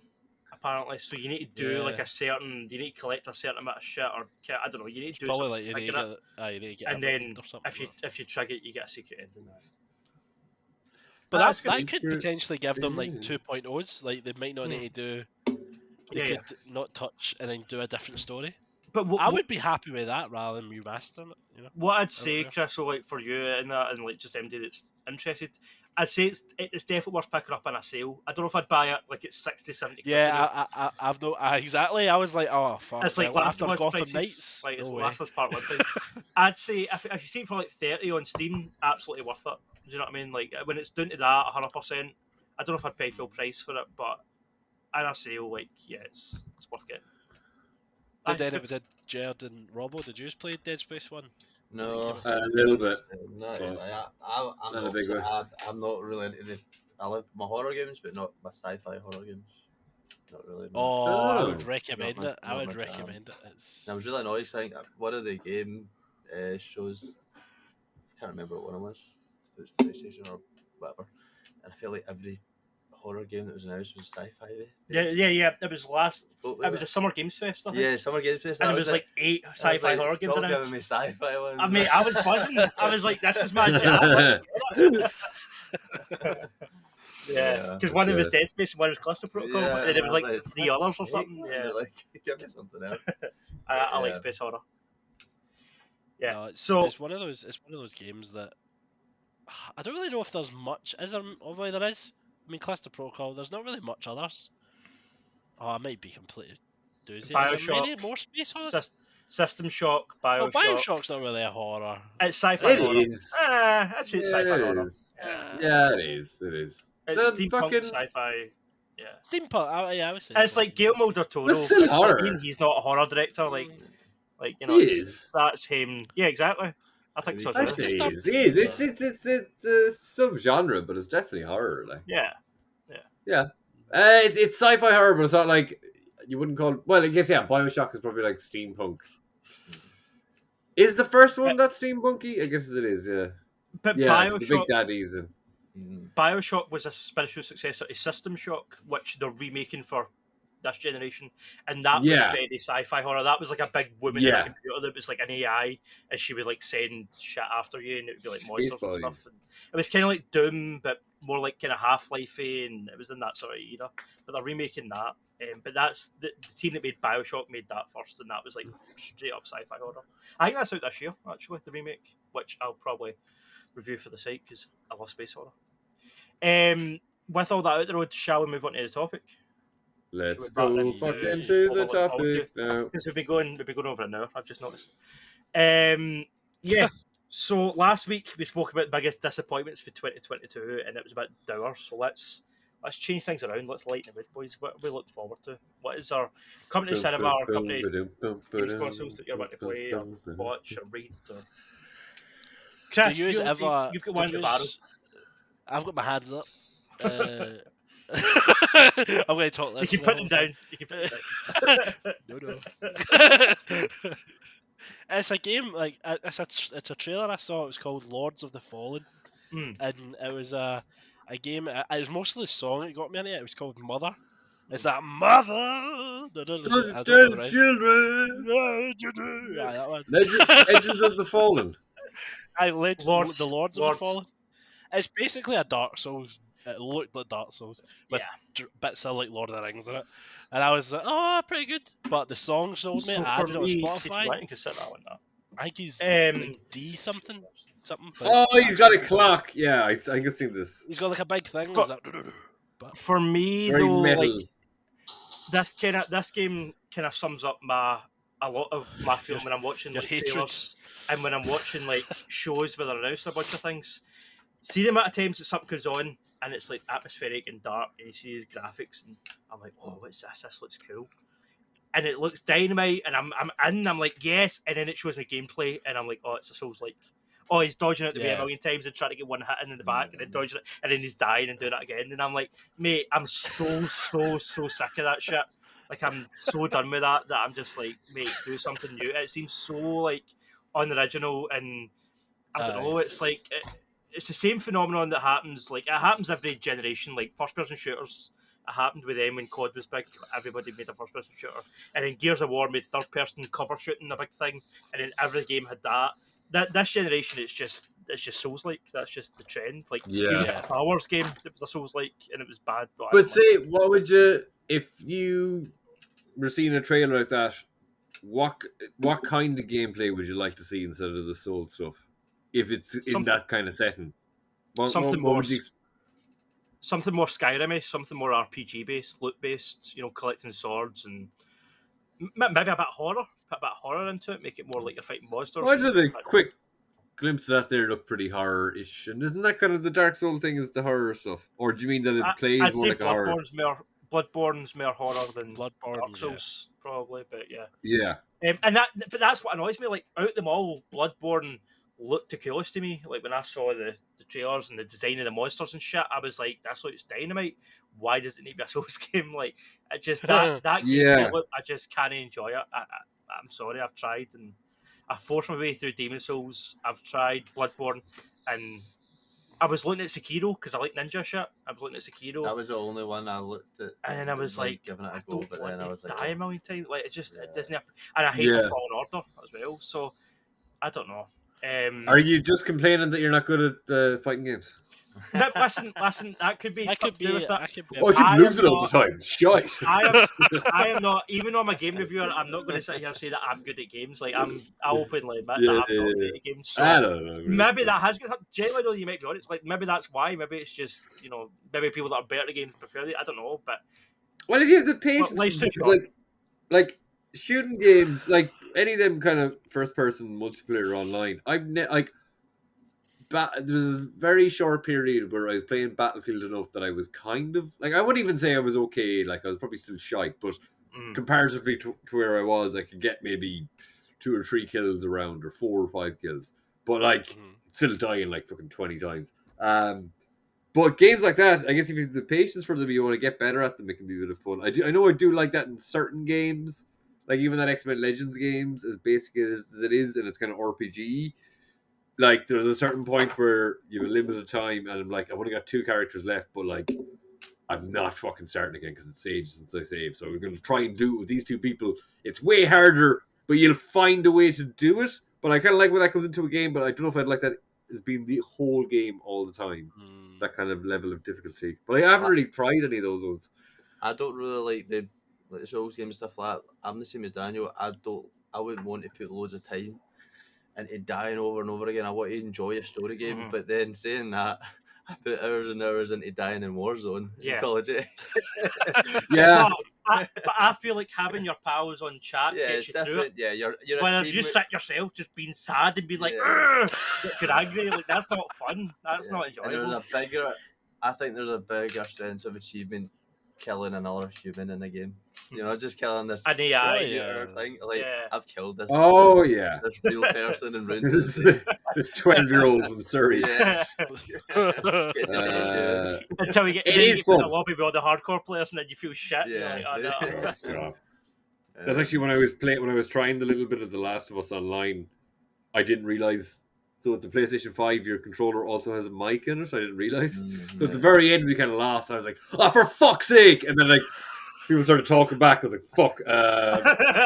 Mute everybody! And it was probably like partially my fault that we died. But anyway, yeah. I don't know. The aesthetic of those games never really appealed to me. It's all like, it looks like you're fighting an old chair or something. Like, they're all just. It doesn't look like a fucking wine opener or something. Like, they just have all the like nods. And they look well. Yeah, I don't think the style. I think that's kind of a fantasy element to it too, though, isn't it? Yeah, sort of. Which again isn't my thing, but anyway. Yeah. Robbo, I think you've got something ready to go because you've got a wee list here. Yeah, I've got a list. I'm not going to obviously mention them all. I thought you might mention this one, so Joe, to talk about that one is. I only found out it was coming out this year because I was looking up stuff. What's that? The film's Disappointment Boulevard. Yeah, so it's been renamed. It's now called Beau is Afraid. Right. But it's the same movie. Yes. Joaquin Phoenix. Yeah. So this guy did Hereditary and The Midsummer. Joyces. Yeah, so Ari Aster. I only found out that was coming out when I was looking up stuff for this podcast. Have you seen the trailer? No, I haven't seen anything. Cool. I just saw it and I was like, I love this stuff. The trailer's I find it very Charlie Kaufman. It's very like that. I'm thinking of Ending Things, the recent one I did. Like just with the animation. It's also a bit kind of Wes Anderson, but also looks kind of like Ari Aster's kind of weird horror. But it's a horror comedy. This one sounds great. It just looks weird, but it looks good. Well, apart from that, in terms of film, that's what I want to say. Actually, I don't know if you were going to speak about it already, but this is the first year I've not been excited for Marvel. Yeah, I feel like every year up until now, I went into the thing, what Marvel films are coming up next year, but this is the first. I'm excited for Guardians 3. And I also see Ant-Man. I love Ant-Man. So you're more excited for Guardians than you are for Ant-Man? In a way, because I feel like Guardians, the way James Gunn does it, it's a story on its own. It's just like the Guardians trilogy. And I feel like Ant-Man, they're going to need to obviously build up Kang. Like I suppose that's the the main point of goal, this film. And it probably will still be good. And I think maybe because I'm not looking forward to Marvel films coming in this year, I might enjoy them more. Yeah. More, Like last year, I had such high expectations, and then I was left disappointed. The only one I really enjoyed was, I enjoyed Spider-Man. That was last year, wasn't it? Yeah, no, it was year before actually. That was actually 2021. Well, last year I like Black Panther. Yeah. Really did like Doctor Strange. You thought you didn't? No, I really didn't like it at all. I'm saying I didn't like. I just thought this everything, just the CG was funny looking. It kind of took me out of it. The eye was terrible. And then oh yeah, I just thought it was, and I know I like Sam Raimi and stuff. But I just thought it was a bit too wacky. But for me, it was really kind of like not wacky enough. Like it just the way I keep coming back to slag it off is Doctor Strange and the multiverse and a half, or the universe and a half. It's like they go to one other place and then they go to another universe that's just his house, and it's like it's such daft changes. More. Like the traffic lights are different, and then they're like they're different or something. I was like, is that all you're giving us? The peaks have like when you put it that way, it's not that strange. Like the characters are different, but like and then the Illuminati thing annoyed me, just with the fact that like that was the big kind of reveal. Yeah. And it's like, let's just kill them all in the first 5 minutes. I liked that. I don't know. I liked that. I hated that. I hated that. I was like, look, he's Mr. Fantastic. He's finally in the MCU and he's dumb as shit. Fucking shut up. I kind of liked that. I don't know. I kind of liked that. I'm like, do you know what? He's in another universe. He doesn't need to be like a genius. Just make him a dumb piece of shit egomaniac. Then he gets I kind of liked it. I don't know. I just think, like, you just wasted it. Like, this is a big reveal. Like, they're in it, and guess what? Professor X was in it as well, and then he just got crushed. It's like these people are like, these massive, powerful people in your universe, and you've just treated them like shit. But Wanda's Wanda. She's powerful, but like you can put up a bit more of a yeah. Maybe I just like characters dying because I was saying about Guardians 3. The reason I'm looking forward to it is because I think some of them should die, and I'm saying that I like Doctor Strange 2, where lots of people die. So maybe I just like seeing characters die. I don't know, but no, like I think Guardians will be good. What else is there this year? Guardians, Ant-Man, the Marvels, fun. The Marvels. Oh yeah, must be another film, or have they kind of dropped back to 3 films now or something? They're doing more TV as well, right? They're doing more Secret Invasion. Yeah, Secret Invasion. That must be pretty. That must be the next one, isn't it? And then it's a TV show. Yeah. Well, Armor Wars was going to be a TV show. Now it's a film. No, it's a movie. Okay. Is the Captain America 4 out this year? I don't think so. I don't think so. I think that's the same year as Cat. I think that's like whatever year the first Avengers movie is. Really? Whenever Kang Dynasty is, I'm pretty sure New World Order. Yeah. I want to be interested in that now. That's got like supposed to have the leader as the bad guy. Like anytime you have a villain swapping with another superhero, it's always a bit of crack. Like, and it's just seems that I don't know. It kind of seems like he's maybe going up against the Hulks or Hulk people. And what else? Yeah, I don't know. I don't even know really what they've coming up this year. Ant-Man is like fucking next week, I think. Even. Yeah. It's like start March. Yeah. It's quite good. It starts February, I think. Yeah. Sorry. Games. What's on your list? What you look forward to? Resident Evil 4. You're the first person to mention Resident Evil yet in this full. We usually mention it every fucking podcast. Not even on this, but we've already talked about it on this podcast. I never think of it as time. Like, it's our go-to. It's already done. Podcast in a reverse from Resident Evil, Metal Gear Solid. What is it? Metal Gear Solid, Resident Evil, Terminator. Probably the I actually watched Terminator 2. Terminator 2 is fantastic, man. Oh, really? Yeah? You like that really popular film? It's great. It is. I think it's one of the best films ever made for what it is. Like, especially the ending. What it sets out to be.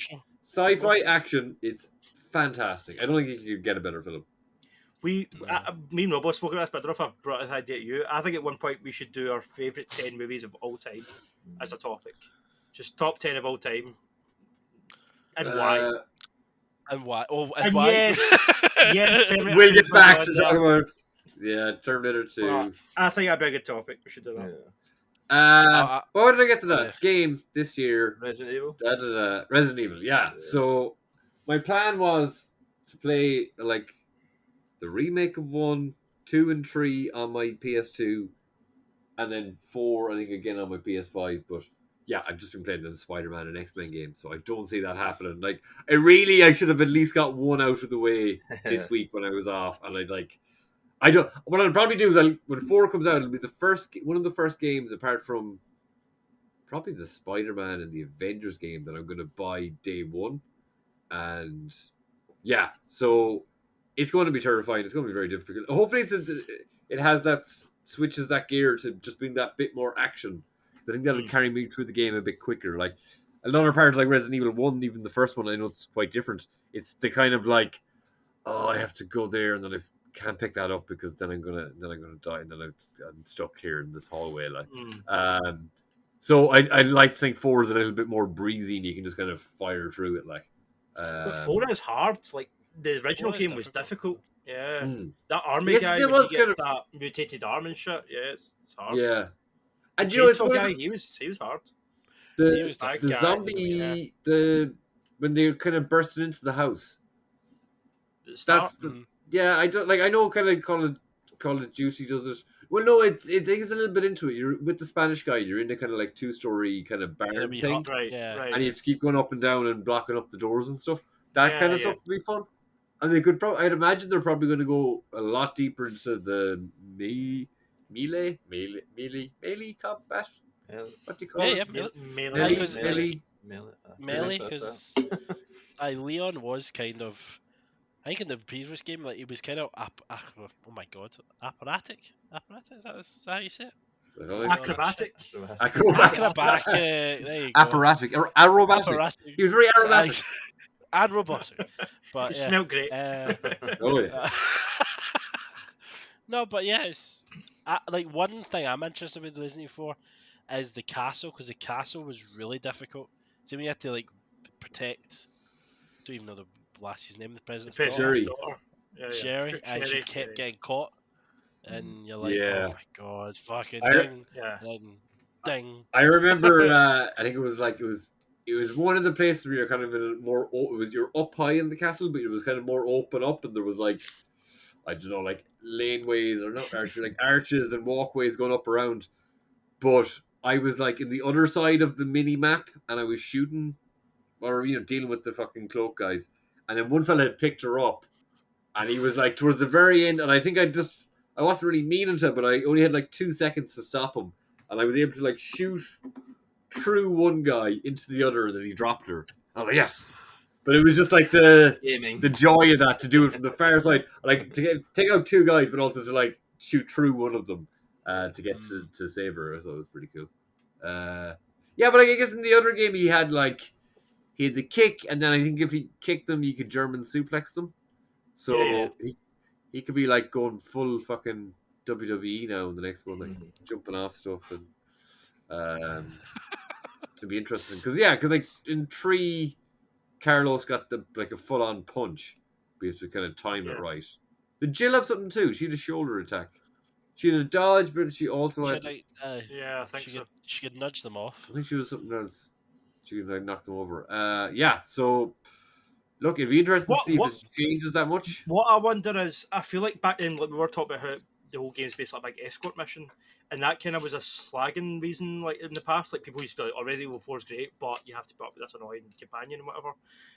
I think because since then we've had games like God of War and Last of Us, which are like they're kind of like companion missions but done right. I wonder if they'll change Sherry's like gameplay at all. Maybe you'll play as her for a wee bit. Maybe she'll have, I don't know, maybe they'll just improve it somehow, that her AI's a bit better, that she's not dying as much, she's not in the way as much. Like, I just feel like with like Ellie and Atreus, those 2 characters have kind of showed how you can do a good AI companion, that they can't do that. you can't do it as poorly as they did in the original, or it'll be like, ugh, what's happening here? Like, because we're used to, like, you know, the Last of Us and God of War and stuff, I feel like they need to up their game.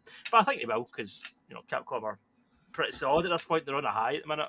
So, yeah. Man, I don't know. I hope they do.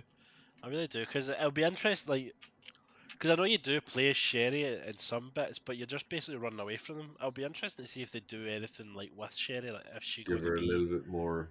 yeah, because she is just to break that. Like, Because she might not be. She's not supposed to be. She's supposed to be like a teenager, isn't she? So she might be able to like which she's like shoot somebody or something. I don't know. Leon is making some kind of like fairly. She wants to be above age. Some of the comments Leon was making about her. Oh, I think they've removed some of the dialogue from the like. I even like the between the kind of helper like Leon talks to. Like in the beginning, like he makes some comments that when they go for a date or something like that, and they've removed that. Oh, because it shows it Alright, in what's released so far. Yeah. Right. They've removed certain bits of dialogue that are just maybe not appropriate. Yeah, well, there's there's a big thing of like, I don't know, it's like Metal Gear Solid. Hideo, how did you say his name? Hideo Kojima. Hideo Kojima. Hideo. He's like, you know, you have a very distinctive walk. Yeah. Or, you know, or there's something Leon. There's a whole mechanic in that game where you have to look at the guard's ass to work out what one's metal. Remember? Yeah. The Or you can stare at her. You can stare at her to make her blush, but if you do it long enough, like, she literally goes as red as a tomato. I've seen people do time lapses of it, like, where her whole face, oh, for the sake, stop looking at me. See if she. I think it's in the second game. If you open the lockers and they've got the posters, so like the Japanese girls. See if you stare at it. You zoom up and kiss this. No. I don't know about that. But Otacon calls you and he's like, Snake, what the hell are you doing? You've got a mission to do. Why are you staring at that for so long? He's like, is there not something that, like, if you're some alone time, Snake? Like, it's shit like if you're in the locker room, if you go into first person, I think you make a kiss sound. You just hear a kiss sound. That is so Kojima, man. It's so Japanese and weird. Stuff. Yeah. Well, listen, that's where the body pillows came from. So, I'm not going to go into it. The body pillows. This year, I'm looking forward to is a movie called Oppenheimer. Oh, yes. Partly because it's Chris Nolan and I'll see it and that guy does. But Chrissy no. I just think the trailer looks the way they've I still haven't seen it actually. The trailer's great. And Kelly Murphy's great. And Downey looks casting's aged. Like Cass is he's crazy. playing his age now. I don't think I think we're talking about. I don't think he's exactly playing his age. I think he's playing older. An Oppenheimer. But at the same time, I think back then, sure. Look, that guy who he's probably playing he's probably younger than Robert Downey is now. Yeah, you know, back then people looked a lot older than they do. Yeah. Like. So your man's probably about 16. And just like, age Downey up. That'll time it out about right. Oppenheimer was shit hot, man. Yeah, look forward to that. The fact that it set off an actual explosion, like it wasn't a nuke, but the fact that they kind of like recreated it is just the most Chris Nolan thing you can imagine. Yeah, that would. Because he done that with the Tenant.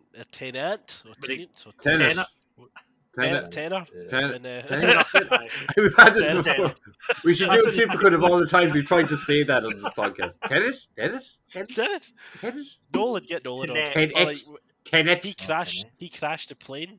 Yeah. Like so. It does Yeah, he does pure weird physical things where he could probably save a lot more money. He doesn't sit down when he's shooting his films. No. Yeah, you're not like a chair or something. Yeah. You know, like Anne Hathaway said something about. Was it Anne Hathaway? Yeah. Anne Hathaway, I think, yeah. And I can't remember, did he like stop other people from sitting on chairs, or was it just himself? Yeah. Just himself. Do not let me sit down, lads. Yeah. This is for you. Keep an eye on me. If you see If me I out of a sit chair, Get me up. stop me. It's like your pal that gabbles too much. Like, keep an eye on me tonight, right? Aye, right, no bother me. Just watch me. Just watch me. You know what I'm like with fucking these hell. chairs? No matter what I say. No matter what I say, don't let me sit in this chair. All right, Chris. Yeah, sounds. Yeah, I think I've kind of gone off him a bit, but maybe this would be a bit different if there's no stupid sci-fi and he uses. There'll be some timey-wimey bullshit. Something. There'll be something to do with a clock or a timer or a ticking. Yeah, 100%. It's a bit bombs. Now you are the bomb. Yeah, I don't know. Chris, we're back to you. What else are you looking forward to? I've got a list of depressing games. There's a game that I was looking at, but now I'm looking at it even further now. What? Alien Dark Descent. I thought it was a sequel to the Isolation Alien game. So Isolation, did that, but it is not. So did that. It's a dumb, shitty top-down isometric shooter, and yet the trailer was pure atmospheric and looked heavy cool. And I thought to say, I was like, "This is follow up to Isolation." No, it's some shitty generic. Yeah, no, let's not talk about that anymore. Don't buy that game. How many times are they going to destroy this franchise? They made such a good fucking. They made a good movie. Like 20 years ago, they made a good game like 2 days ago. Apparently, they are doing a follow-up in the style of Isolation. I have heard. There's a rumour that the same company. Isolation type game. It's not announced yet, but apparently they're working on it. Yeah. So. Is it licensing issues or something like that? Is it, or they just Disney own it now, don't they? Technically. Disney actually, yeah. Oh, so, fuck, yeah. I don't know if that's got to do with it, to be honest. Oh, they want probably. A wee slice of it messed up Star Wars when they bought Star Wars, so it's probably doing the same thing to Alien. Well, was Alien doing that much beforehand to the films, but like they didn't have really anything. Alien only really had 2 good runs, Alien 1 and 2. And then Isolation. And then it just went. Yeah. Oh no, films wise. Like when Fox got them back first, Marvel put out an Alien book pretty quickly. But like I started it, but I don't think people really thought much of it. But Declan, I think I might have mentioned last week, Declan Shalvey. There are some Alien comics. I've got a few of them. Yeah. I think I've like Alien vs Predator downloaded, and I've a fucking Batman vs Predator that I really need to finish. Oh, the Batman vs Predator, that was my joy when I was young. It's like I've started it at least, but it's pretty fucking good. Like it feels both like a Batman film and a Predator film, even though it's. I don't know a bit of spoilers, but I don't know if Predator even wins any of them. They never do. The Predator, they're a very inefficient fucking killer. Like fucking useless. We've never seen them win. So it's an alien or a god or whatever. It's always Batman. Yeah.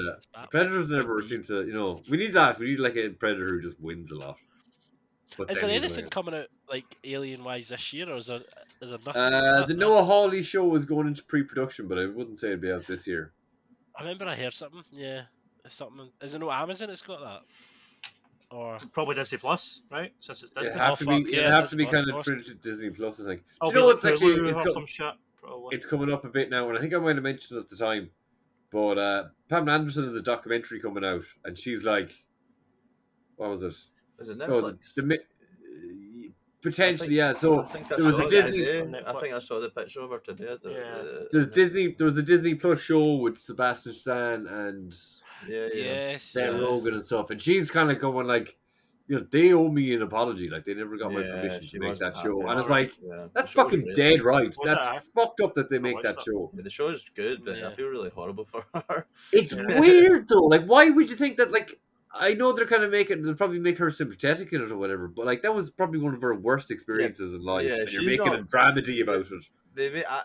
They probably gave her more fans. They made her look really good on the show, like in terms of the way she acted and stuff like that. But with their permission, it's quite bad. How could they even do that? Surely that's a court case. Like, surely that's the actress Lily James. Is it Lily James or what's her name? Lily James. Yeah. She sent her like a letter. She's like, I'm not fucking reading that. Like,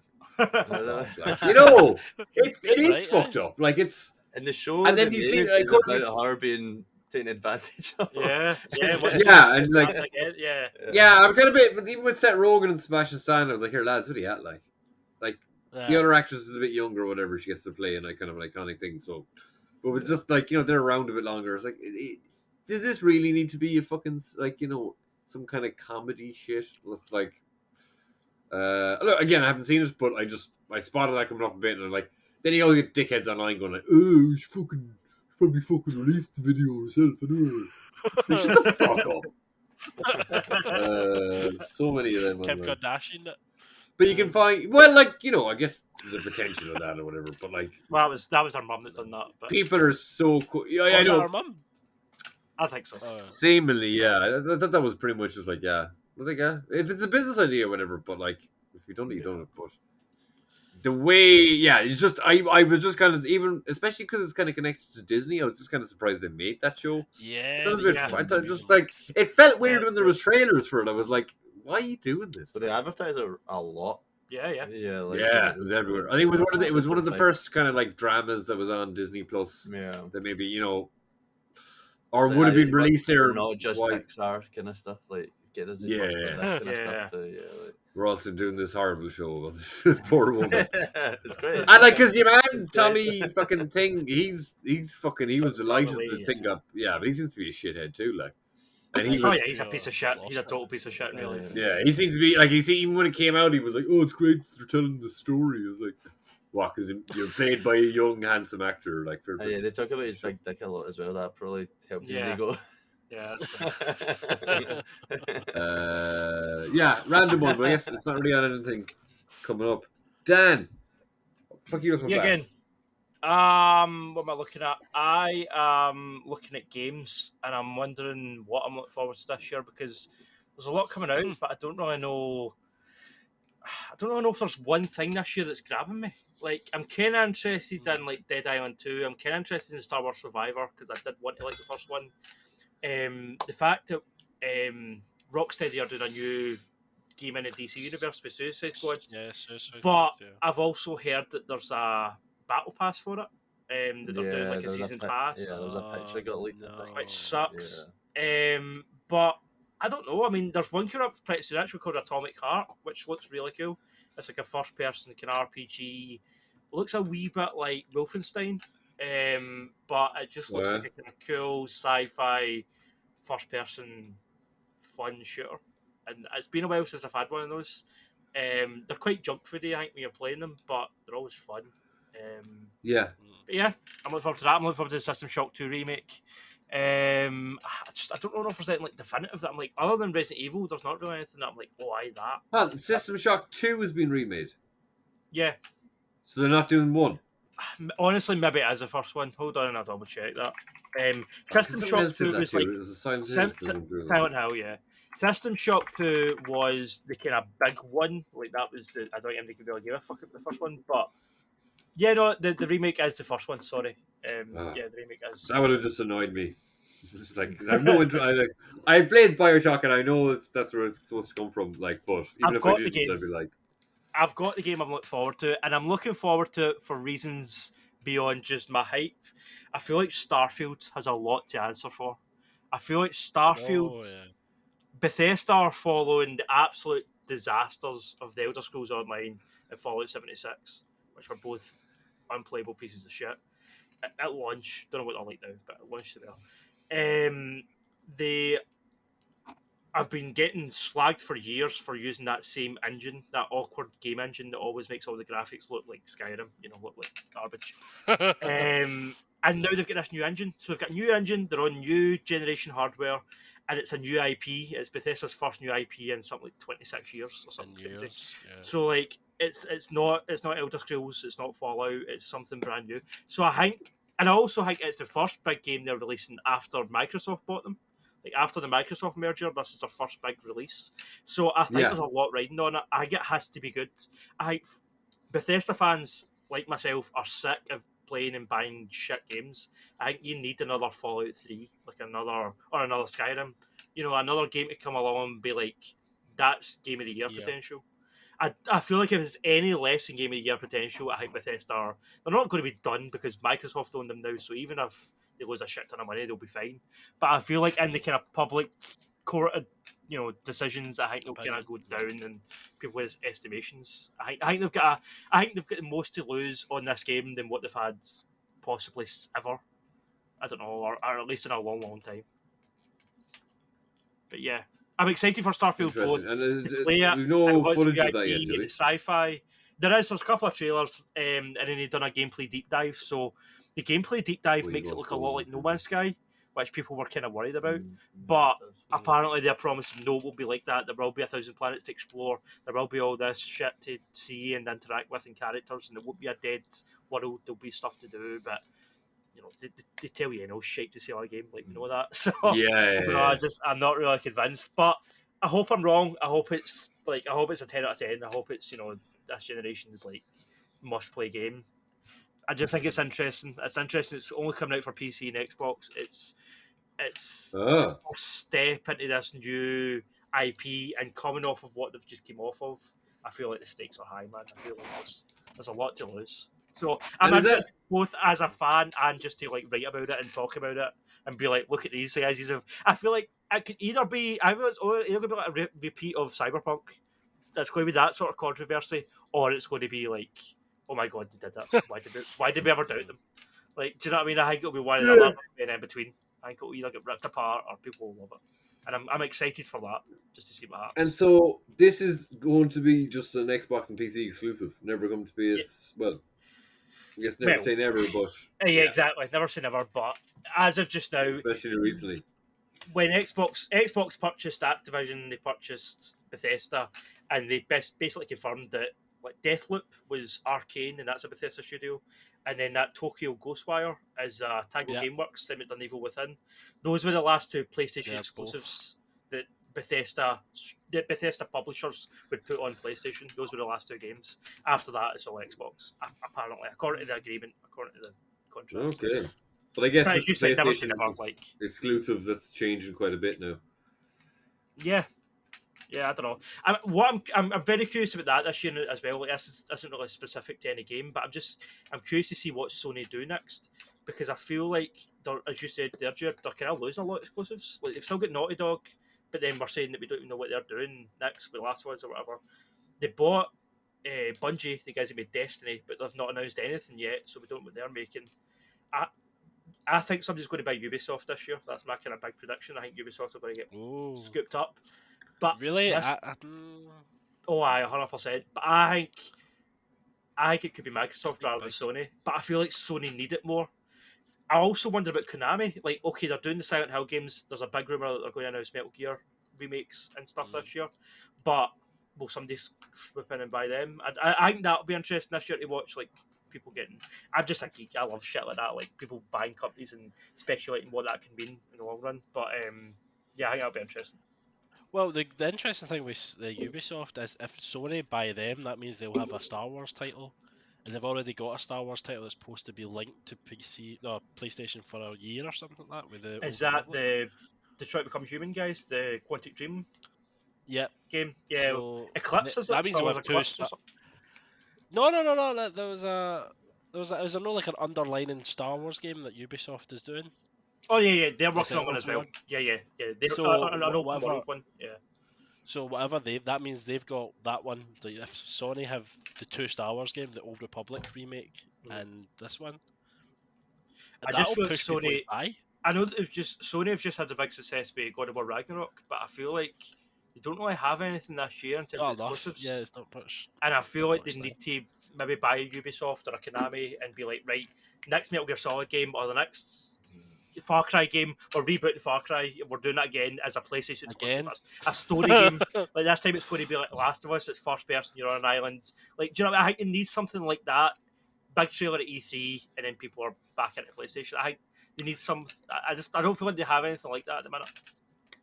Do you know what's annoying? Like they had the great Far Cry 3 was brilliant with Vass. So they can make, like, writers can make interesting games, and then Far Cry was, that's a great formula, let's just recreate these. You just milked it. Aye, and you're like, there's another guy, it's similar, but he's in a suit instead in the jungle, you know? Fuck's sake. Yeah. You're like, oh, man. Jesus. That's what it was, but yeah. How many Far Cry's did they have magic tattoos for? Fuck. I don't know. I liked magic tattoos in 3. I liked that mechanic. I feel like you should have done that in all. No, that was like one of the worst things. Now you can climb a wall. You can jump. That's fucking stupid. Chris, give me something else. What you look forward to? One game that's quite, I want to say it piqued my interest. It's called Vigilance. Oh my god, Lance 2099. It's like a Cyberpunk sequel, but it got delayed, so I don't know if it's really? coming out. Yeah, it's not a sequel, but it's like the same Right. third person in the future Cyberpunk kind of thing. So that looks interesting, and also my favorite fucking superhero growing up. He's not really a superhero, but RoboCop is coming out. Oh yeah. Oh, yeah. Hell yeah. RoboCop game. I'm excited for that. Oh, I hope Peter Weller's there. Peter Weller's Oh, back. yeah?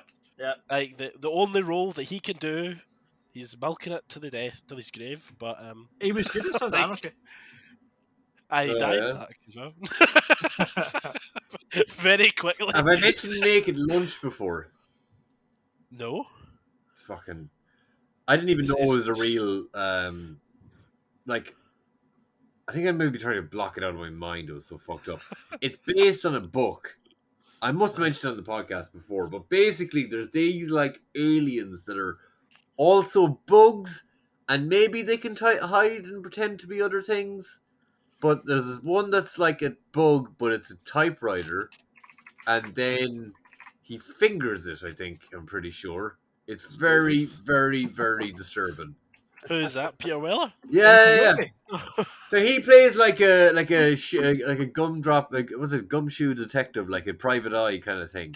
But there's all these weird fucking aliens in it. It's a David Cronenberg movie. Yeah. There you go. There you go. But I think it's based on a book too, so it's not just Cronenberg's craziness at fault. But fuck me up, ready to answer. And actually, I sent it to you in the chat. It was so Marvel during the 90s. This is obviously going way back, but it's just about something that I didn't really...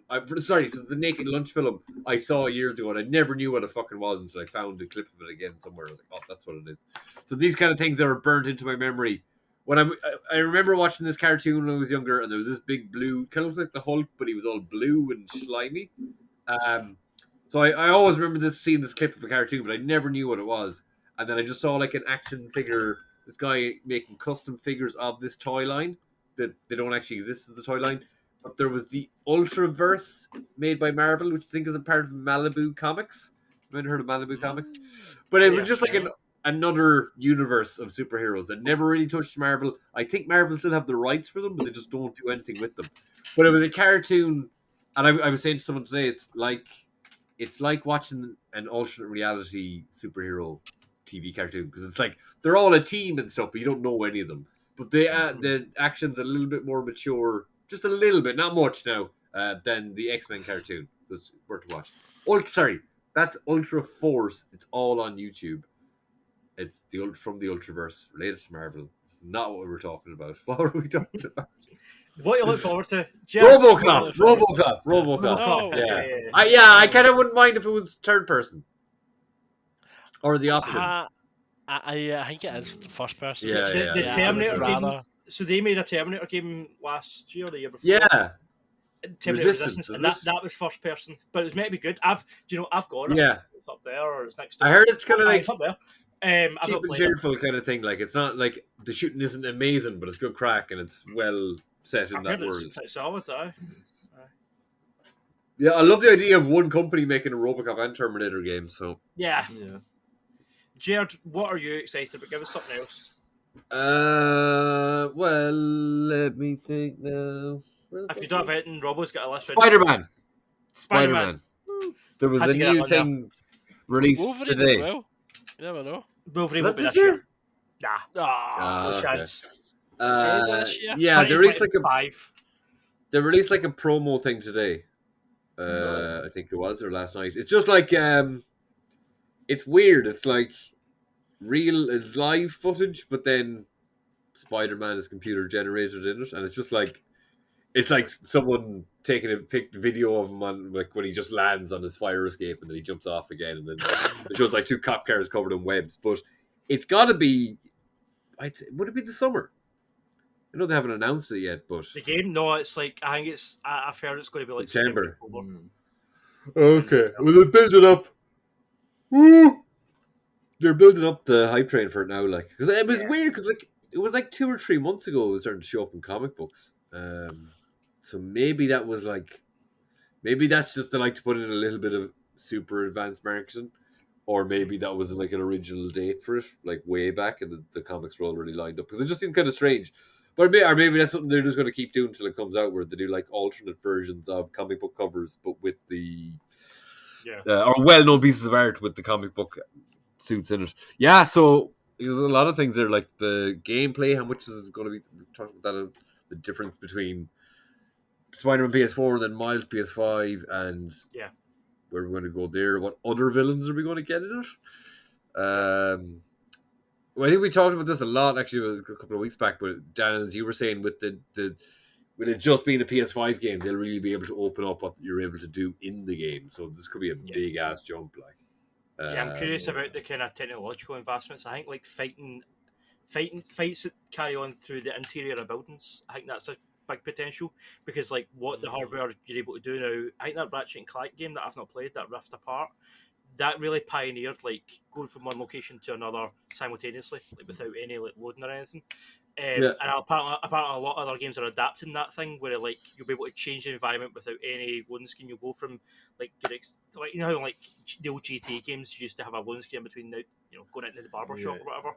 None of that's going to exist in the future, and I think Spider-Man 2 is really good kind of ground to test that, because then you can have Spider-Man punching guys through glass windows, and then all of a sudden you're in an office building, all of a sudden you're in a cafe, all of a sudden and just these kind of interior locations having a coffee really I would add depth to it. It would also make the city feel a bit more lived in and a bit more alive. If there's stuff going on behind closed doors that all of a sudden you're seeing, like, it just makes it feel more realistic. And I also think they will extend New York a wee bit, because in the game, in the PS4 game, it goes up to like Harlem, doesn't it? It doesn't really go up any further than Harlem. Like, I don't even think is Yankee Stadium in it. I don't know if they got that far. Like, I think if they carry on a bit further up to like maybe upstate New York. Yeah, they cut off the top of it. I'm not sure if in the Miles game there's a little bit extra there.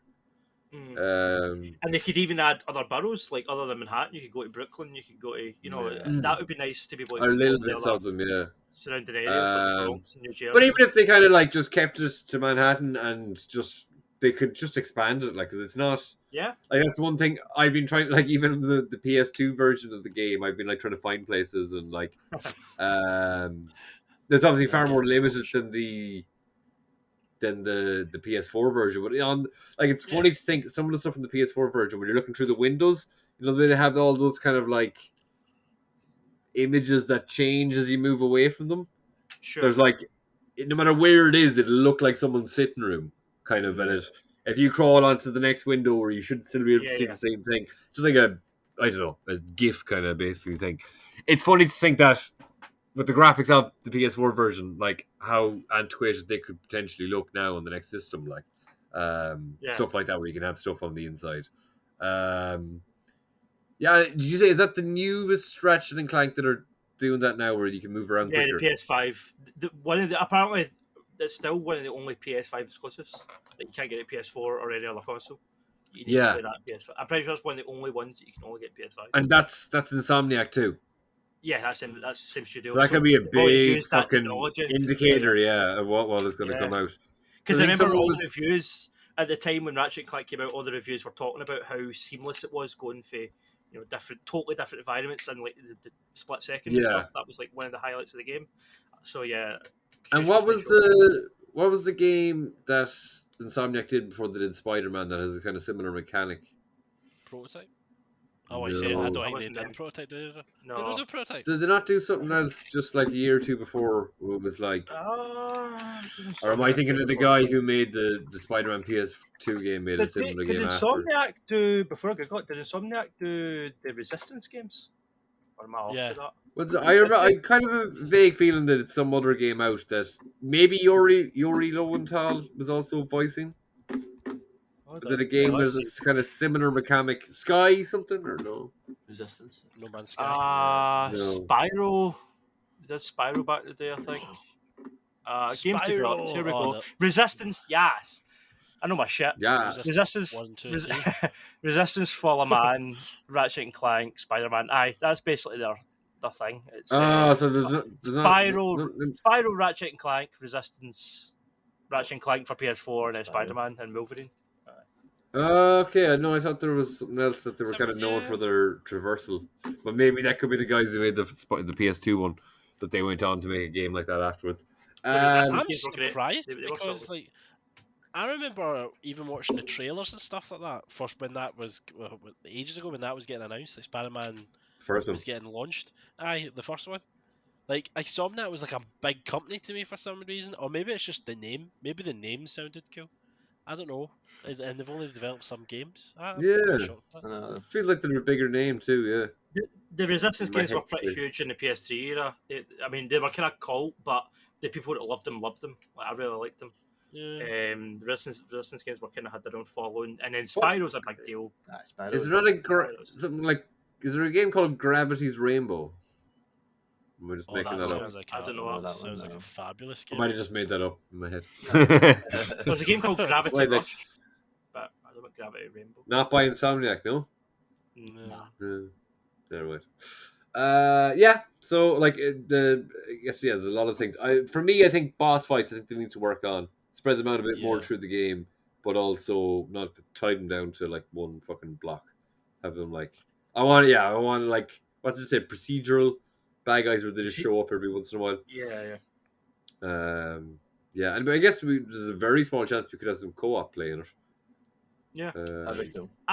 What I would really like Not to even see a with small story- chance. I'd say it's probably there. I think the obvious thing to do would be Peter trains Miles for the first couple hours of the game, and then Peter gets the symbiote suit and turns evil, and then you play as Miles and you have to fight Peter because he's turned evil. But I think it would be really interesting because Insomniac like to do things differently. I think it'd be really interesting if it was the other way around and Peter never gets the suit and it goes on to Miles. And then Peter has to deal with this kid that he's just teached all this stuff to, who's now got this influence of this evil alien thing. I think that could be an interesting kind of different change in the Spider-Man lore that could work. Be the show. Huh? Just be the show. Just be the show, man. They'll punch for a bit and then they'll be mates, right? Yeah, That's what always happens. That'd be quite cool, actually. Yeah. But I just think it'd be an interesting twist if it wasn't Peter, it was Miles that got the suit. I think it'd be quite a cool. Is it right? Like I don't know if we were speaking about this last week, but I think we were saying that the Venom isn't going to be Eddie Brock. Is that right? Well, in the first game, it's Harry that's got it because he's in that chamber, right? Yeah, end of the first game, Harry's in the. Oh, tube. is that what the symbiote is? Yeah. I thought that was the Goblin. Oh Oh my god! They got bad. Oh you my see god. the black goo like hitting the he's glass. got it in the cylinder. Yeah. So. Oh, I thought that was like the Goblin goo. Oh no. Well, I was thinking it still could be Eddie, but I guess he has to like in the first game. There's like Peter has a card in the Daily. No, it's in the fucking. It's up on the notice board in the shelter, but like, why did the Daily Bugle send Peter a good look card? He wasn't going working with them. Do you know what I mean? There's like a good look card, or maybe it was that. It felt like that was just on a notice board in the homeless center, but like, why would they be sending Peter? Why is Peter's card put up on the homeless wall? I don't know. I don't know if he's homeless. Because like J.J. or Jameson, he's not even in the Daily Bugle. Like he's older as well. I think you could say he's the same age, really. It's funny because like the guy who he has on his podcast, it's probably spelled different, but it sounds like my name. It's like Jerd. The guy who shoots it. Jared. Jerd. Good the way he says it. Yeah. Action. Give me some more action. Give me some love and to me. But yeah, Robbo, give us another pick. I've got two more films that I'm very much looking forward to. The rest are kind of just I'll like them. One is It's a me, Mario. Oh, controversial. I feel like Starfield. I feel like Mario's got a lot riding on it. Funny enough. Yeah, I think it looks just so fun. Just like a good old kids film that adults will like too. I think I do think like from the trailers we've seen, I think other than Chris Pratt's generic straight white man voice, I feel like everybody else is like Jack Black as Bowser is genius. Yeah, like, that's brilliant. Great. Yeah, and, who's is Charlie Day Luigi? Yep, I think that's Luigi. genius. Like he sounds that's good. brilliant. He's going to be insane. Up and coming girl. Well, she's been a bit for a while now. The girl from Anna Taylor-Joy. Yeah, she's Princess Peach. She's Peach. There's a good She's few. everything now. There's a good few big actors in the voice. King Kong is Seth Rogen. Doesn't it have Wario and Waluigi or whatever the fuck? I don't know if announced them yet. I don't think. There's a couple others. Key and Peele, or no? Key and Peele, one of them. Keegan Peele. Is that it? Keegan Michael Peele. Michael it's Jordan Peele. The Jordan Keegan Peele. Peele Michael Key. Yeah, he's Toad. Yeah, I think it looks really fun. Like a good, colourful, just like, haha, this is just happy movie stuff. I want to watch this. I mean, yeah, no, I'll go see that one. Yeah, it does. Like from the little I saw of the trailer, it looks good. Looks very good. Looks like they've done it right. And they got the guy. Who was the guy that was in the Super Mario film that was apparently dreadful years ago? He was having a go because Chris Pratt's just a white guy doing the voice of an Italian character. Oh, John Leguizamo, is this? Character, though. John Leguizamo? Yeah, I think, yeah. The Luigi actor, yeah. He did. I think he has something about that because he was on the Mark Maron podcast a couple of months back. Now I'm not sure. I think from what I hear, he could maybe just be a bit of an idiot too. He maybe like there's a valid point to what he's saying, but it was something along the lines of, for the amount of Latino or Latinx or whatever the exact for Latina people in America, they are not necessarily just that they're not represented, but for the amount of Latina people who live in America, their films don't show that. You know, it's like it's not there. So I think there is kind of like he went through the numbers of it. Like they have a very high population in America, but it's not really shown. Which funnily enough, I saw a thing where it was like an Irish comedian who was saying like when he lived in London at the time, and he was saying he'd be walking around, he'd hear a lot more Irish accents than English and UK TV show seems to show. Like it doesn't seem to like portray it that way. So kind of like those lines. So I can kind of get that, but like I don't really have a horse in the race, right? But because I'm not a Mario fan and I'm not an Italian American, but I just feel like Mario should be Italian. Like it's like that's me. You know what? Mario. Yeah, like it's why would you change it? His name's Mario. Like we talked about it at the time. Like they could have got any Italian or an Italian American actor to people would have still went to go. Like it looked good. People and it's just Chris Pratt's in fucking everything. Like it's because I don't know. Like I don't know if they would have thought. Do you think their thought behind it was, we need a big name actor to do this? Because I don't think so. See, like I wasn't a fan of Mario and stuff like that, but like, surely God, there's a massive fan base of that they didn't need to get like a big actor for it. So. No, but it's a shoot. It's elimination, isn't it? So they're going to like studio. Yeah, but they say, we've got Chris Pratt. Yeah. He's in all these blockbuster failures. He's so hot right now. He was so hot 4 years ago. Yeah. So looking for that, and then another one, Saw 10 is coming. I think Saw 10. Oh yeah, Saw 10. So heard of the Saw 10. Wait, does Saw 10 include what was it called? Spiral? Or is that spin-off? I think that is that Saw 9? That was 9, I think. That was terrible. I like Spiral. I didn't mind that. Oh, Spiral was good. It was alright. Rocking it. That's not my Saw. That was no bad. Chris Rock was just crazy. He was just screaming the full film. Is Tobin Bell coming back? Yeah, he's back. Of course, he's back. Oh, it was all part of his plan. Of course, always is. Is Danny Glover back? No, he died in like this first one, right? Yeah, I know Tobin's back. It's a guy that I think's been an editor on a few of the Saw films. I don't know if it was it might have been one of the first ones. I know he's definitely done the fifth. And he's directing it. Yeah, I don't know if he's actually directed before. Oh, that's I'll always give Saw a chance. I know. You're just so committed, aren't you? Yeah, I like the bad ones. Like I thought, like everyone. The first three I thought were incredible, and then after that, I can admit they weren't as good, but I still enjoyed them. I think the first three are great. first one especially is a masterpiece of horror. First, yeah, it really is, yeah. Especially for You what kinda they had to forget work with at the time. Like, it's great. They're But mainly in a room, like, well, apart at from this point, flashbacks. So. at this point, I can't tell you what ones I've seen and what ones I've not. Like, that's how samey they've became to me. That I'm just like, did I remember the first one because it's the first one. I remember the first 3 being pretty good, and then it went off a cliff after that. Have I seen 6 and 7? I don't know. Like, I've seen Spiral, but like, it's that kind of thing when I'm like, have I even seen? I don't know. I just whatever. But sure. It's a bit. It's a bit like this podcast, you know. Episode 33, 34. Kept going, didn't stop. Yeah, I hope they do. What about Scream, Robbo? You're not hyped for Scream? I was actually thinking about it today because I know you said the one was it last? No, when was the last one? Yeah, January. January 20. January. I've never really been that much into Scream. Really? No, I don't know why, but because I like the I think that was maybe it wasn't full on horror.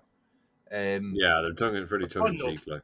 Yeah, but seeing the trailer for the one that's coming out, I think I'm going to go back and watch the last one. The last one was really good. Yeah, I really liked it. So I can go to see this one. It's the Courtney Cox thing. It just takes me out of it. I know she was in it from the beginning, but now I'm just seeing more. She's like, yeah. She's Gail Weathers, mate. She's Gail Weathers.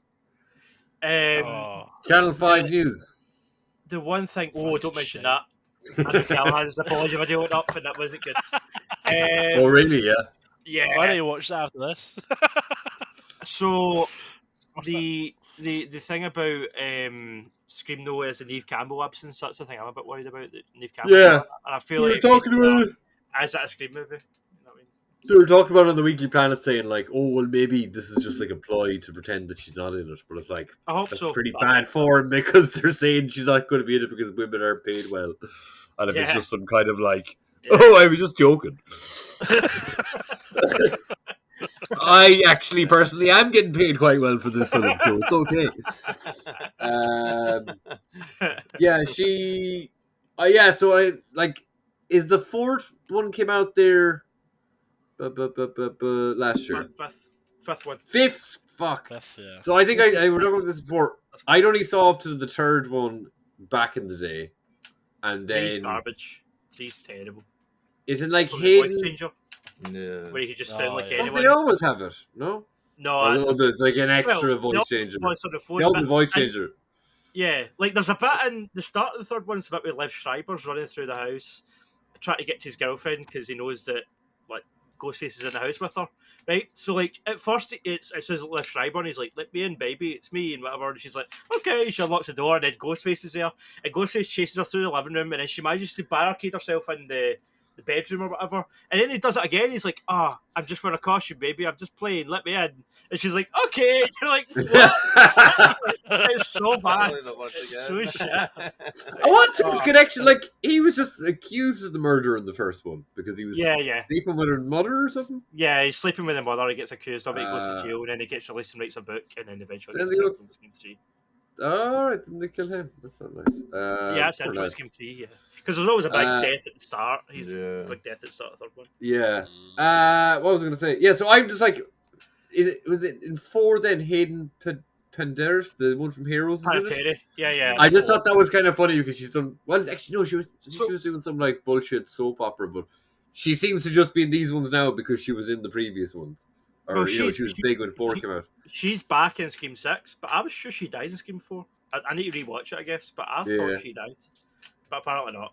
Maybe she didn't have brought her back because it's Scream. You know, who cares? But slight sidebar, but speaking of people coming back, I was very sad to see that apparently the new show Sarah Michelle Gellar is in has got like very bad reviews. Oh, has like Wolfpack. Well, I wouldn't, even though I love Buffy and stuff. I like if a new teen drama is going to come out, I'm not really going to go rush to see that. But yeah it just felt a bit shit because I was like, she's tried a lot of stuff. Like she was in the year before Robin Williams died, she was in a TV show with him, a one-series TV show. Right. And that kind of failed. And she had a couple of things that she tried, and they just seemed to not quite hit the mark. They're not hitting it, yeah. Like, she's a great, like, her work in Buffy alone, like, even though 20 years ago now, finished, I think, apparently. But she was great, you know, she's a great actress, and she just never really clicked for her again performance wise, or it's the real. I always kind of see when you see actors like that, we're like last week we were talking about Olivia Colman. I was like, you've got money, you're talented. Just find some fucking script and make a load of indie films or something like. But I don't know. Any last ones we want to rhyme off before we wrap up? Any last skits? Any last things we're looking forward to? I've got Mando, Mando's Mando, coming back. I'm forward to that. That'll obviously be good. And then Hogwarts Legacy looks fun. It's a video game. Oh yeah, I think there's some gameplay up now, isn't there?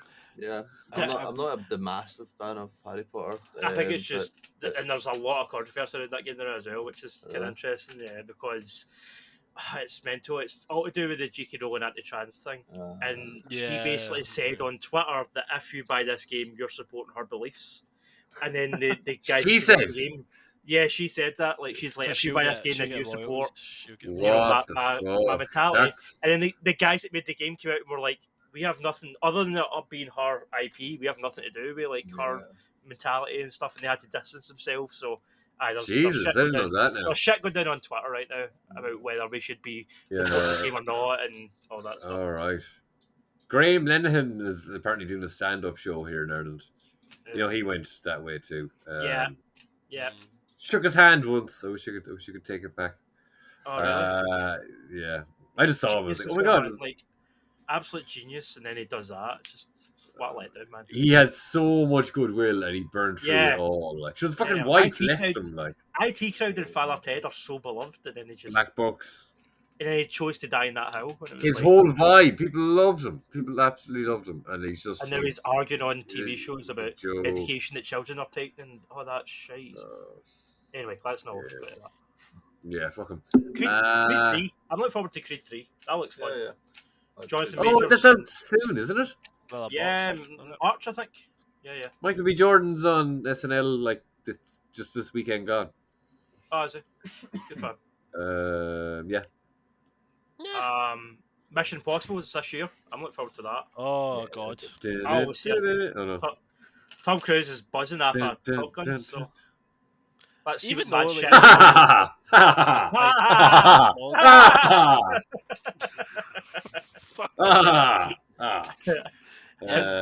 I'm cinema. I am cinema. Did he actually do an ad about going back to cinemas after Nicole Kidman did one?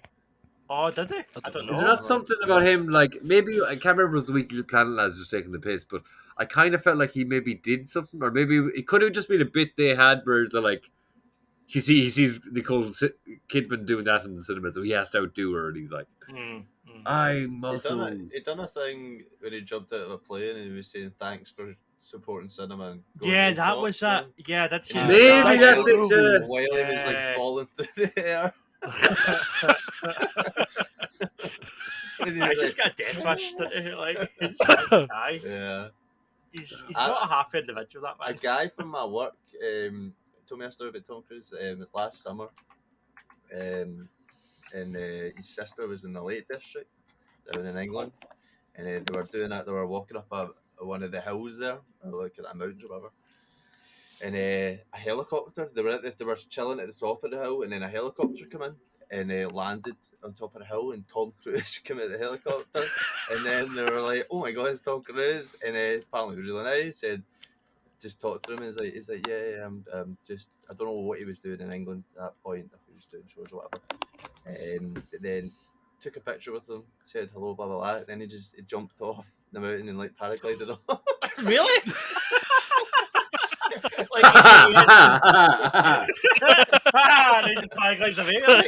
So yeah, it's just that stereotype.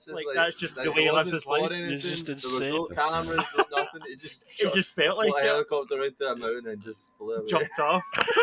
Like an actual superhero. Yeah. That's amazing. Oh. Yeah. And he didn't even have a paraglider. He just lived. Jacket. That's so good. Chris, do you still have a morbid curiosity about the Flash movie? Because I want to know what state that's in. I can't believe that. I think they're going to go full steam ahead. I think they will. I think they'll use it as like a device to get people in to say, "What the fuck has this happened?" Listen, Thingy done that with like, Don't Worry Darling, Olivia Wilde created all that drama, and then people saw that. So maybe it could be maybe it's a Warner Brothers ploy to create controversy with your actors to try and get people in the theatre. I don't know, but it's sad because like it's like I remember you were saying like a couple of weeks ago that maybe even last week that they were saying they could go ahead with Ezra Miller if he gets like treatment and stuff like that. Like positive treatment was happening.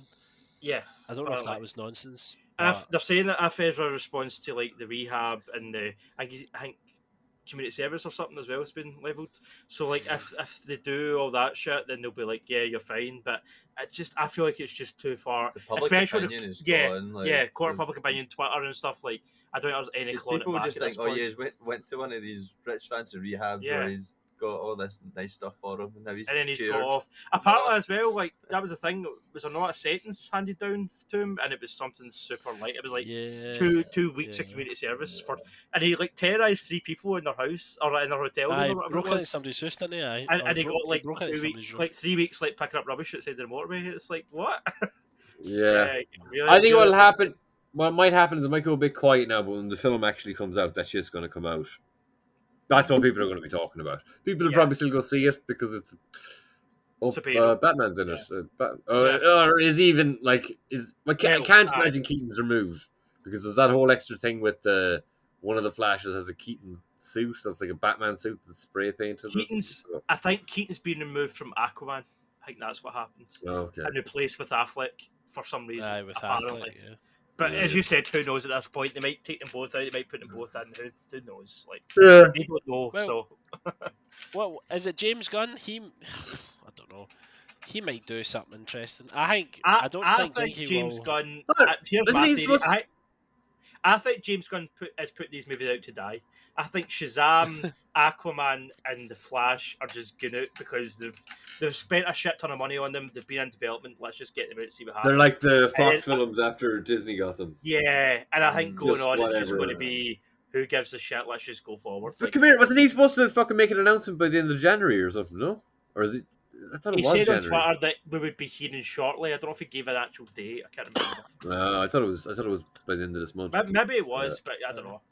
He's probably optimistic. He's taken over. He's like, we'll get a decision sorted. Then he realizes, there's so much politics involved.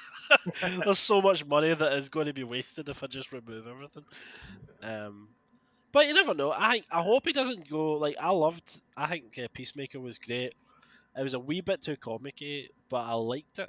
I thought the Suicide Squad, and I didn't expect to like it because I didn't like Suicide Squad, so I was. I didn't like Suicide Squad. I thought it was like what the fuck? So much, but I hope he's not. I hope he doesn't do like a control freak kind of thing where he has to be involved in every single film, or like he has to write it or direct it. Yeah, I hope he does give that away. I'd like to think he's smart enough that he'll bring in the right people, and just the experience of having to work in the Marvel studio setup. With Kev, and just be like, baggy. Just being, I guess, just learning from experience, going like, look, this is what directors actually want in this situation, and seeing the pitfalls of letting people kind of tell their own stories, like work together, but like it seems to be like. Well, I guess he's only done Guardians. But he know all the other directors fairly well. I'd say on the Marvel stuff, like Taika and the fucking. Oh, don't bring Taika. He would just make this universe worse. James Gunn. But he knows from work like most of the directors in the MCU. He know what their issues were with it, or he know if like people didn't fall out. I'm sure he's probably buddies with Edgar Wright too. Like. I'd say Sam Raimi. We get him Sam Raimi would be great in the DC universe. I think he would be great. No, like Edgar Wright. No. Sam Raimi. Do you know who they should bring in? I think Zack Snyder. I think he should get a go. Oh, fuck off! We'll see what he can do with it. You know, Zachariah Snyder. He's a Sunday name. Speaking of Zack Snyder, he's doing a movie this year called Rebel Moon, which is like the Star Wars, his Star Wars, yeah. I'll see that, man. Like a gritty Star Wars with Jimon Honsu and Charlie Hunnam, and it looks good. It looks good. People need to rip off IPs more. Like that definitely. Was he trying to pitch that? I don't think he ever really had talks to have that within Star Wars canon or anything. It was just. I don't know. I think he kind of mentioned it in an interview or something like, "This is my Star Wars" or whatever. Yeah. There's a bunch Does more. that a lot. There's Indiana Jones this year. There's, fuck. Next week, there's that Knock at the Cabin in Shyamalan's new film. Mike, that looks interesting. Oh yeah, Batista's getting good fucking praise for that. Cocaine Bear. I'm hyped for Cocaine Bear. I might see what that's all about. Shot here in Ireland. Fast and Furious 10's this year. John Wick Chapter 4's this year. Johnny Wick. Old John Prick, huh? And I'm looking forward to Extraction too as well. I really liked Extraction. Yeah, that was good. That's a good action. Yeah. So that's the Chris Hemsworth one. Chris Hemsworth one. Yeah, I'm just trying to name off a few. Spider-Verse is coming out. Spider-Verse. Well, Spider-Verse 2. I know you used to. Oh, I love that. I love that film. When's the next one out then? Is there a sequel to that out the next year or something? Or a sequel? What? Spider-Verse. Well, it's Across the Spider-Verse Part 1, isn't it? Is the next one supposed to be out the very next year? Or what? Oh, I don't know. I don't even know. Was it Part 1? I thought it was just... No, I think so, yeah. It's the title of it. Like it says, Part 1. Oh, yeah. When I see that on a film, I'm like, sure, go away. Tell the full story. Yeah. Blue Beetle, there's another DC movie that's coming out and no one cares about. That's right. No one cares about that. It's not coming out. Did you hear? Is The Rock finished? I heard somewhere like The Rock's done. Is that right? He's done. Fucking hell! That last one did that. No. Well, sure, he just came in at the worst time and left it too long. Like he probably could have been alright if he just made that film like 5 years ago. It turns out he was right though. The entire hierarchy of the DC universe did change, just not because of him. Yeah, it did. James Gunn, it changed. It did. The part 2, we got. I like the first one. The Boys will be back, I'm assuming. Oh, the Boys are back. They released some trailer stuff or teaser stuff for it. The Boys spin-off that's kind of like X-Men, but I think it's also a reality show. It might be the reality show that they had in the last season of The Boys. But it's like a Mutant Academy thing, Yeah. That's right. Academy. Yeah, that's the show. Yeah, can't remember what it's called, but yeah. I think on the Nielsen thingy, The Boys got the #1 superhero show. Like, right across all streaming sites. It was the most viewed show on Prime, which is fair enough because anytime you go on Prime and it shows suggested, like if it's showing you something suggested that came out earlier in the year, you're like, okay, they probably don't have. I don't know. I think we're pretty much done, Robbo. Have you got any last minute ones that you want to fire out? I've covered everything. So there was a dinosaur game coming out. There's a dinosaur movie coming out. That's 65, which is Adam Driver. Oh yeah. Set in the past, but it looks like the future or some shit. Yeah, that looks interesting. Yeah, there's like a horror dinosaur game coming out. It's basically Jurassic Park. Oh, that's cool. Sounds right, but yeah, I think that's. Well, that's a different. What's that one called? The horror. The game. It's called Instinction. Oh, the first person one. Is it a Instinction film? It's Distinction. I think I did see something about this. Hold on. I saw it was like something. I did see about the other day. That's the one. Right. Okay. I was just like skis at it just now, but I like the atmosphere. I looks kind of like that movie. What's the Adam Driver movie? That's 65. Yeah. It's the same film. It's just someone who's going around with a camera when they were shooting that one. I'll fix them now. I'll make a first. Oh yeah, I'm just taking screenshots.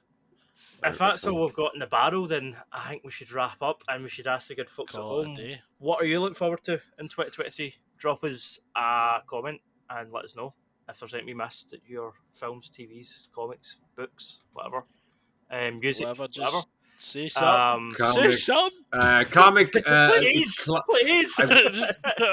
Robbo's the one that normally comments and he's here. Yeah. So we need somebody got our commenter on the podcast. We need someone else to do it. We've got our one viewer. I'll argue with myself. That technical glasses is talking shit. There's an X-Men. No, there's a Thing comic book that I've talked about before. It was kind of cancelled last year, but it was only delayed. It's Clobbering Time. And it's the Thing from the Fantastic Four. It's like a team-up book.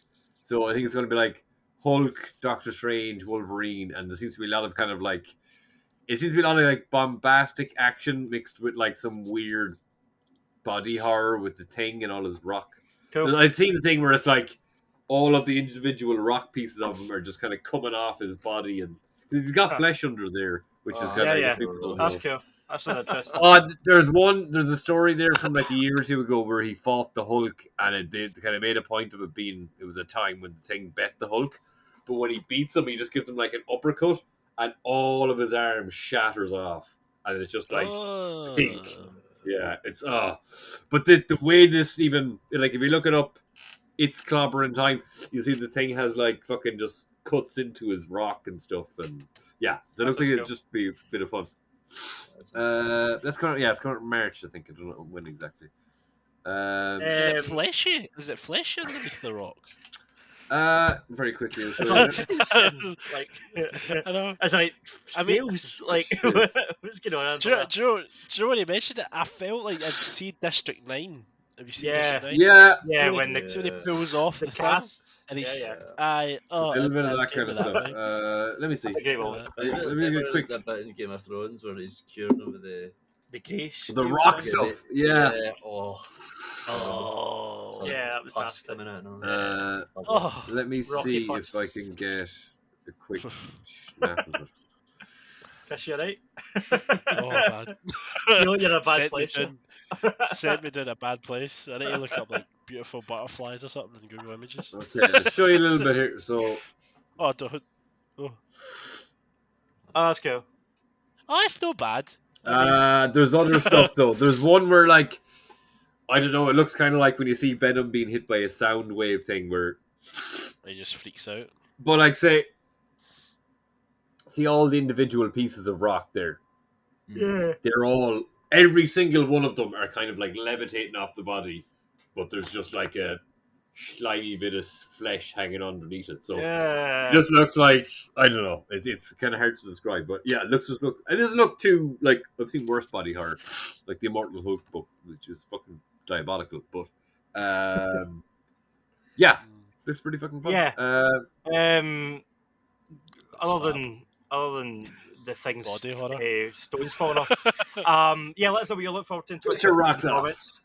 Get your rocks off. Drop us a comment. Drop us a like. Drop us a follow on Facebook, subscribe, Twitter, Instagram. My link trade thing coming up. TikTok.